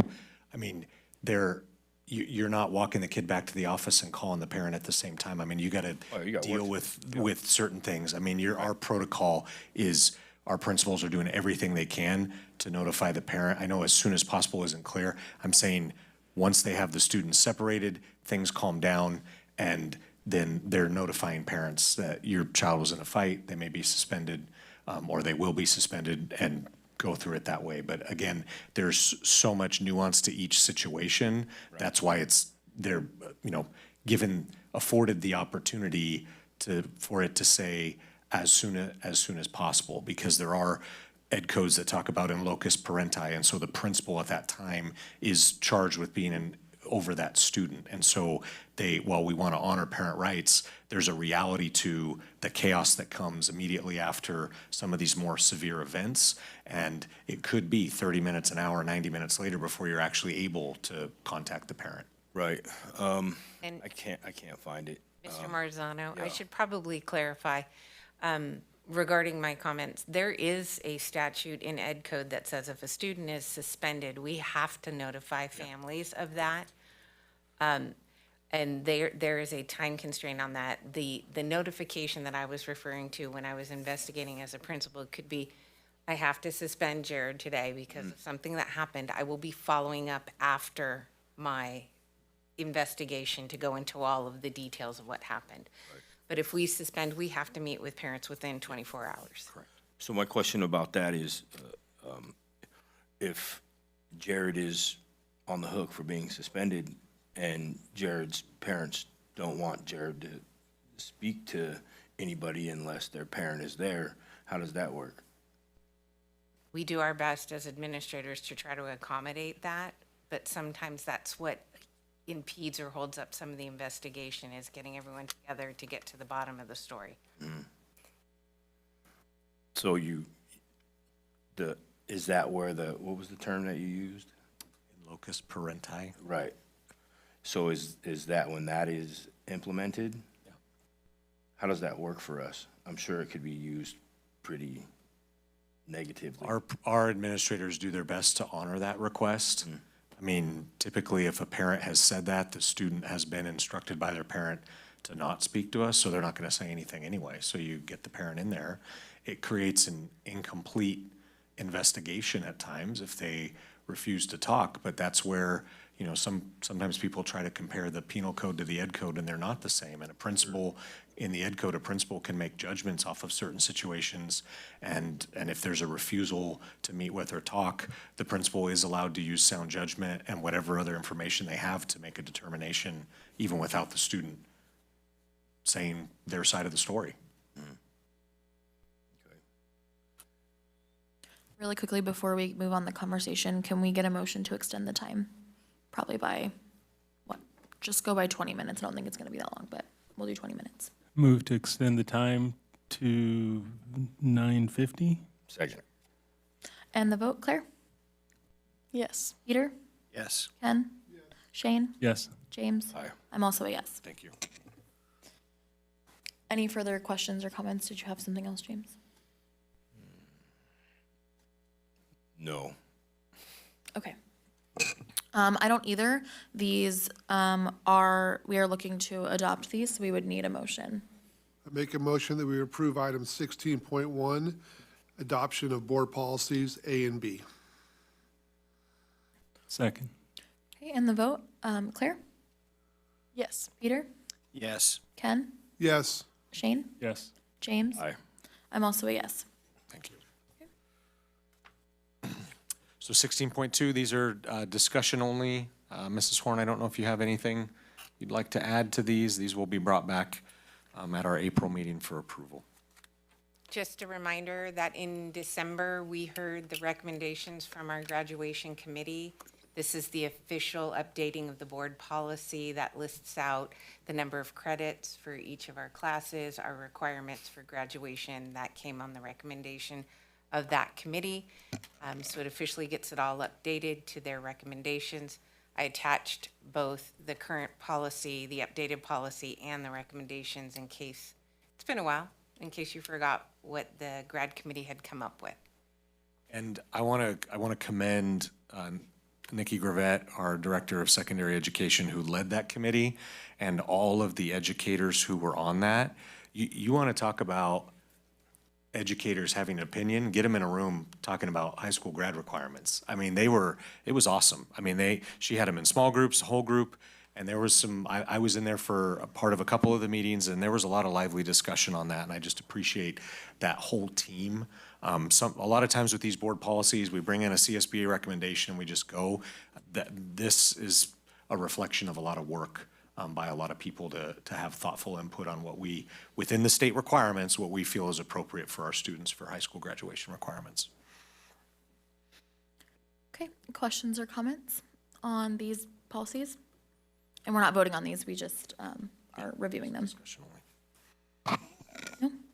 No opinion as the expert of all this? You don't have any thoughts? Okay. I think there may be a minor typo on the page that offers the table that kind of lists these all out as under the elective section near the bottom row. It says the current graduation requirements are 7 classes or 70 credits. And then suddenly we're recommending it become 80 classes and 80 credits. So I think that's probably meant to just to say 8 classes and 80 credits. Yeah, we'd have a lot of super seniors if it'd be 80 classes, so yeah, let's. And I think you brought it up last time, and I attached the wrong document after fixing it, so that's my mistake. I apologize. Okay. Another reason to have a first reading, right? We can fix There you it go. for the We approval. can fix the little things. My only other question is, I believe I have read recently that even though they delayed it, isn't the state of California requiring a soon change? And maybe it's not officially required for a couple of years and the timeline might be tricky, but is it the fiscal literacy class and the other? Ethnic studies. Yeah, ethnic studies, yes. And so I don't know if it's not necessary to list those because they fall categorically into one of these categories, like history, for example, but just wondering how that fits. So for us, the financial literacy, we're looking at using what is currently econ, which is one of the ways that we'll be able to do that. I smirked a little when you said that because it's a requirement that is termed, and I'm going to look this way so he doesn't get angry at me. It's an unfunded mandate.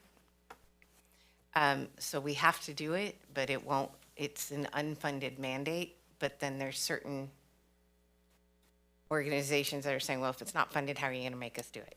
So for the class of 2031 or 2030, this one I need Miss Gravette here. She has this stuff memorized.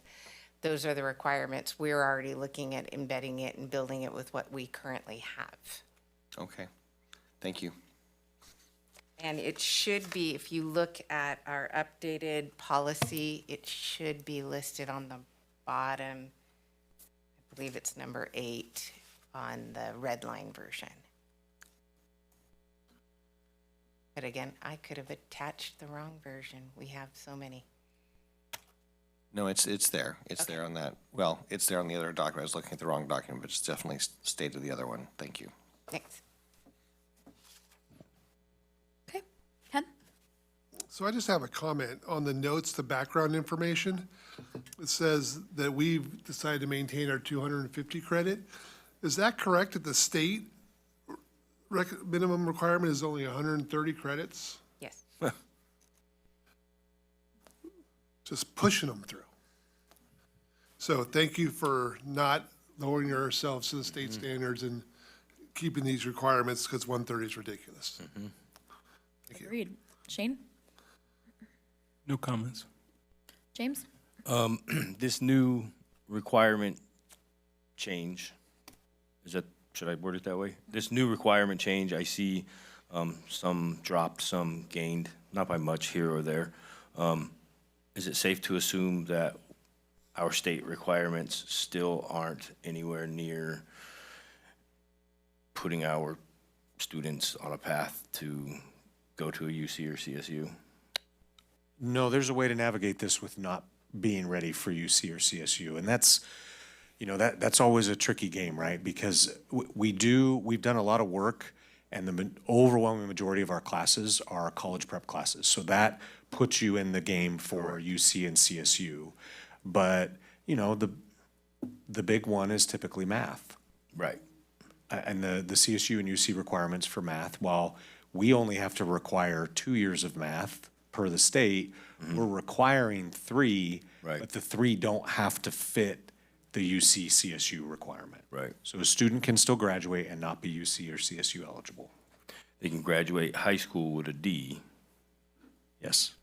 But not get into college with a D. Correct, because CSU and UCs only count classes that are a C or better. Right. And they don't deal with pluses and minuses. So for our purposes, a C minus or better is considered a C for CSU and UC eligibility. Is it unheard of for districts to kind of, and I understand the argument, I have kids that don't want the UC or CSU path. I understand both sides of the spectrum. Is there ways for districts to create the path kind of as the norm? Because down the road, they never know. But then if they do know, does that make sense? Yeah, that's a little bit about what you're seeing with this. That's This why is you what guys are this doing this committee kind of, are we is- going to end up higher and higher, more and more as time goes on? I mean, everybody in that room wants more and more. There wasn't a teacher in there advocating for less. So. Just our looking- state.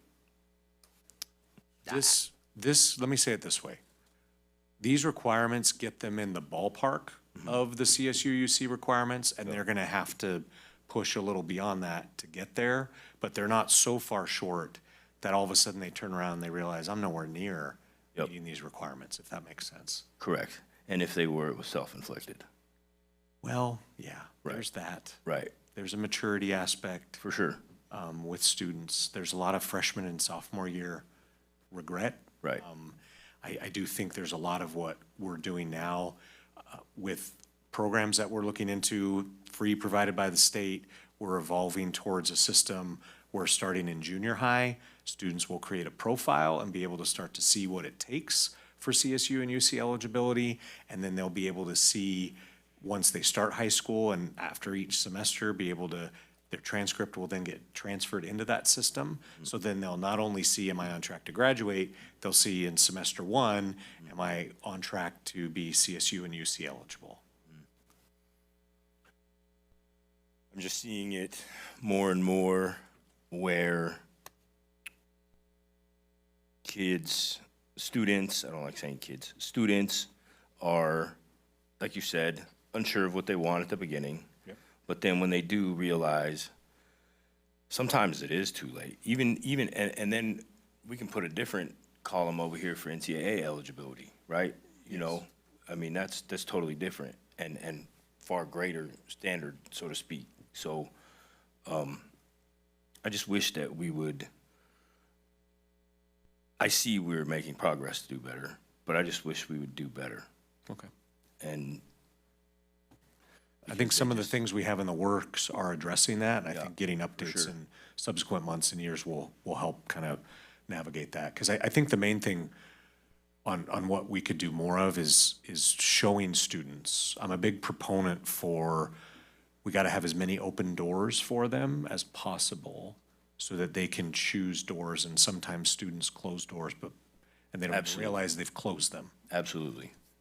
Yeah, and so that would kind of go towards informing the families and the students of their options And at a super early age. And that's, the goal is to begin, you know, I mean, obviously we can go earlier, but with this program starting in the 7th grade, so 2 years leading into high school where it counts, to help, you know, and this becomes a psychology issue, to help a 14-year-old realize that goofing around in English is not gonna do them well as an adult. For sure. That's, we gotta work on them for a couple of years and not just talk about it freshman year. Right. And say, now it matters. Right.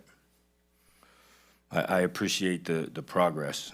I'm always, with this topic, I think there's a lot more work that could be done, but I'm not an educator either. I mean, so. You got a lot of good insight on this. I mean, we go back to when you were, as you say, just a parent, before you were a board member and I was principal, talking about NCAA eligibility, and we dove deep into that topic, and there's a lot that can be done there with kids. There is. I mean, there's so many options, and I feel that they should be readily available for all students. Agreed. Thank you. I don't have any other comments other than I'm always a proponent of making sure that we are pushing kids to reach their potential, because oftentimes I think that they undersell themselves sometimes, and I think that we as adults and as educators and parents and whoever should be pushing them to do better than they can. I think that all of us should do that because a lot of times we sell ourselves short. And so I think that trying to make sure that we aren't pushing that upon students is important too. I am seriously thankful that we go above and beyond the California state graduation requirements because, as Ken said, that's super pathetic. Super. So anyway, that's the comments I have for that. These are just discussion. We are not taking action on these tonight. So we'll go ahead and move into our board reports. Mr. Critchfield? A little bit of a repeat of the county meeting. I just want to reiterate today, I spent the majority of the day in Sacramento with the majority of the single county or single district counties superintendents. We spent a fair amount of time with Mike Fine, the CEO of FICMAT, working on some trailer bill language that specifically addresses singles, and had a lot of conversation about Plumas Unified. If people don't know, Plumas Unified went into receivership. They are a single district county, and so now there's a lot of attention on how single district counties operate, and I think a lot of it is needed. And so there's some particular trailer bill language that we made recommendations for revisions on, and then we're also working on a proposal for a different funding mechanism for county offices of ed who have only one school district in them, because when you compare our county office funding to counties of similar size but have multiple school districts, in some cases they receive double or triple the amount of revenue that we receive as a county office. And so we are working together, united, to advocate for more funding. And so I'll provide updates as this progresses, but it was a positive interaction and a lot of good headway made in Sacramento today. Perfect, thank you. Claire? So for our ASB, we're getting ready for CAS testing next week, and we have like a lot of incentives that we're gonna do raffles for every day to kind of get the students to want to try, like being principal for a day, they get to DoorDash food, they get to skip a class for a period. And then we're also getting signups for Powder Puff because we were having kind of some confusion if we were gonna do it or not this year, but we definitely still wanna keep it going. And our juniors are getting ready for prom on April 11th, and we've been selling tickets. And we're figuring out our ASB officers for next year, and then our class elections will come out in the following weeks. And then for FFA, they just returned back from state conference yesterday night, and from my understanding, it went really well. And to shout out Amador High School, Garrett Wunschel from Sutter Creek FFA, he got elected as state Sentinel officer, which is like a really big deal. Like being on that big stage, I'm like, that's such a cool, like, very, very proud of him. I think he worked very, very hard to get that position. He's very well deserving. And then our advanced floral class, this past 2 weeks, we went out to the school farm and we've harvested hundreds of pounds of produce, which is super cool to see. It's in our cafeterias, and from my understanding, we might have like a work experience class next year out at the farm, which I definitely want to do because I like being out there and not having to sit in a classroom all day. And then for sports, I don't have too much knowledge right now, but baseball is 5-7 overall, and they took a loss against Liberty Ranch, along with softball, who also played them tonight, and they're currently 8-4. And then for track, I just have at the Sky Moat Invitational, Freddie Favre won in the mile and 2 mile. He's a very good long distance runner, so very well deserving. And then tennis is going well, and they've had like a very busy schedule these past 2 weeks, playing in lots of matches. But that's all I have to say. Great, thank you so much. Peter? It is such a pleasure to listen to you share those kinds of details. Thank you. Grateful that you are here and that you play an important part of this board. I just wanted to reiterate that I am deeply grateful for the ongoing school visits. And yes, it was pretty cool to talk to our new transportation director. Was incredibly impressed that here is a person who has managed much larger logistical puzzles and has built relationships with some of our surrounding places like El Dorado, that she is able to work efficiently and to persuade people to agree with her that creative solutions can be found. So I'm deeply excited by that. And frankly, even her level of humility, that she's like, whether I'm staying here, because she was kind of funny about it, whether I'm staying here for 2 years or 5 years, I promise you I will have a replacement trained up and ready to go. So, you know, that may not be official policy, whatever, but just that attitude of I am here to genuinely make positive change and to make sure that this is an ongoing thing means a great deal. And so I'm grateful for the opportunity. I think it means a lot. And although I have failed so far to make it out to the farm, I hope that we can at some point schedule some additional, not just the ribbon cutting thing, but some additional opportunities to see some of that in action. So real quick on that, our last round of board visits, I'm going to have Haley work on which schools you haven't been to this year. So we're not going to do like a free-for-all sign up like we have been. It may be reaching out to you directly. Hey, you haven't been to this school or that. We're going to try to schedule you. We do have some field trips that have been scheduled from a couple of schools. And so I do want to, I'll have Haley make you aware of those dates. I think it would be great for a board visit to the farm to come when there's a field trip going on as well. So anyways, we'll make you aware of those dates. And Mike emailed us yesterday, Haley, like I think there's already 3 different dates that we have on the calendar scheduled. I'm working with him because there's almost too many requests for field trips, so we're trying to create, everybody's so excited about the farm, we're creating a system there, but we'll give you those dates as well. So if one of those dates works, great. If not, we can schedule another time to go out to the farm. Our farm lead position that was board approved, the actual human has been hired and started, so he's out there on the farm as well. So even if there's not a field trip, we could go out there and he'll be able to show us around as well. Wonderful, thank you. Okay, I know that several of us have been to transportation recently. My only thing I would like to add is our new transportation director, Sarah Lemke.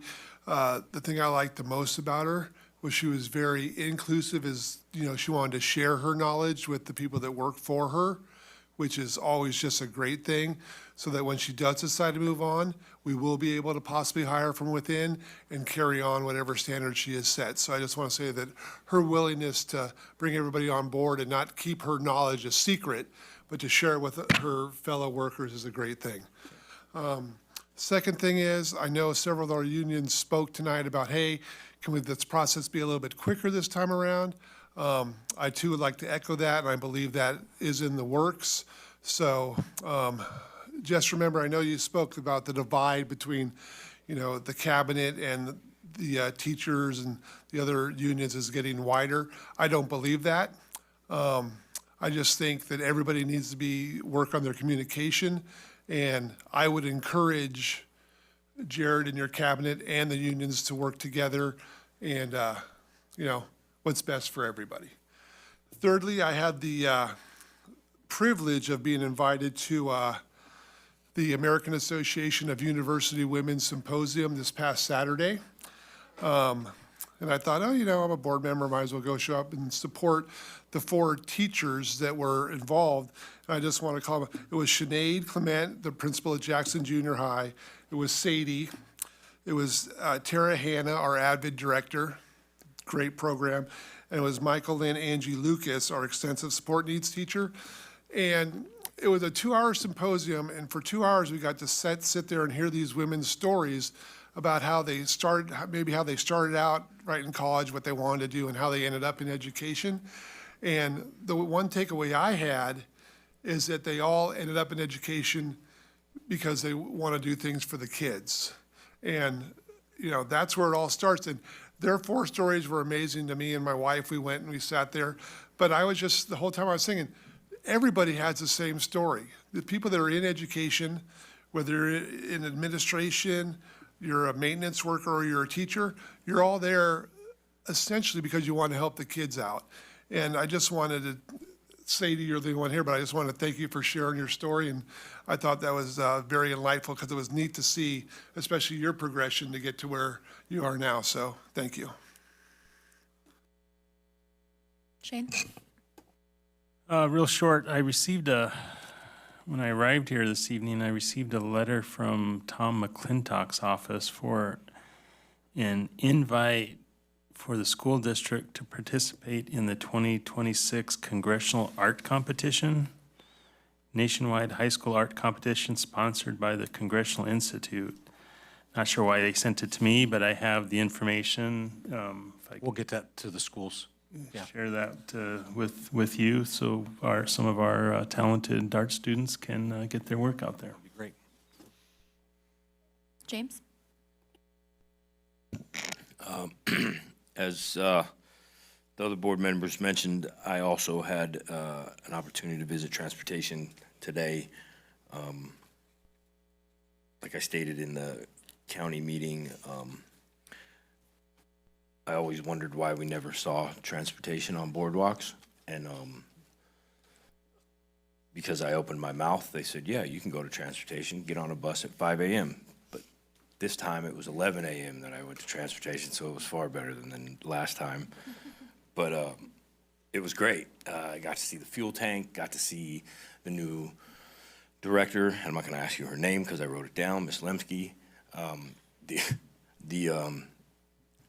Walking into transportation today was so different than times in the past, whether I'm checking out a vehicle for football or whether I'm 5 a.m. for a bus ride. I thought it was great. The spirits were high. They were training. I pulled up and they're doing training with a teddy bear in a wheelchair, how to properly lift the patient in and out of the bus, and it was great to see. And then going into the building, they're in the break room, everybody's laughing, having a good time. It was pretty cool to see. Definitely different than times in the past that I've been there. I appreciate that very much. First thing Ms. Lemke talks about is safety. She has all this data and graphs about safety. I'm like, winner right there. Golden. So I'm looking forward to the progress and the future with transportation, and like always with the district, of course. I would like to always say that my telephone number is public, my email is public. If there ever are questions, you don't have to ever go through anybody else to get information from me. I can't speak for any other board members. Hit me up. My phone's never off. It's always on. A lot of misinformation out there, quite a bit. And it's sad because I think the word of the day was rumors. It's a nasty thing. Rumors are not good. They're good when they're positive rumors about you, but they're bad when they're bad rumors about you. And I think we need to do better with that. That's all I'm going to say. Thank you. Okay, I'm gonna echo, I know that we've given a lot of time to transportation, but I do think it actually deserves that. I think that transportation has been a point of consternation amongst parents and families and district employee, the whole bit. And so to have something going on that is really positive, I think is really important. We were able to go, as they mentioned, on a site visit there, James and I this afternoon. We met our new transportation director. We were able to speak with employees over there, our mechanics. I learned a lot about buses that I didn't know before, so I feel educated today. I think that these changes that have already been implemented are already making a really large impact on the morale of that department, which is extremely important. They are transporting your children in a very large moving vehicle. It's really important that they are focused on the right things. And I think that that is actually happening over there. James mentioned seeing them, the big teddy bear in the wheelchair, and I thought that was, I was like, oh, that was the cutest thing I've ever seen. So I think that things are going really well over there. And also I think that some of the changes that are being made right off the bat, I think we're really gonna start seeing those be fiscally important for our district as well, and that is important. Obviously student safety is number one, but being fiscally sound is very important as well for our district. That being said, I would also like to address a couple things that were said this evening. First is that I'm not running for re-election. I haven't definitively decided that. And I've also only discussed that with a few people, and Ms. Jensen was not one of them. So I'm unsure how she came to get this information. Also, I'd like to point out that there are 3 people sitting on this board right now that very well might not be on the board after this year.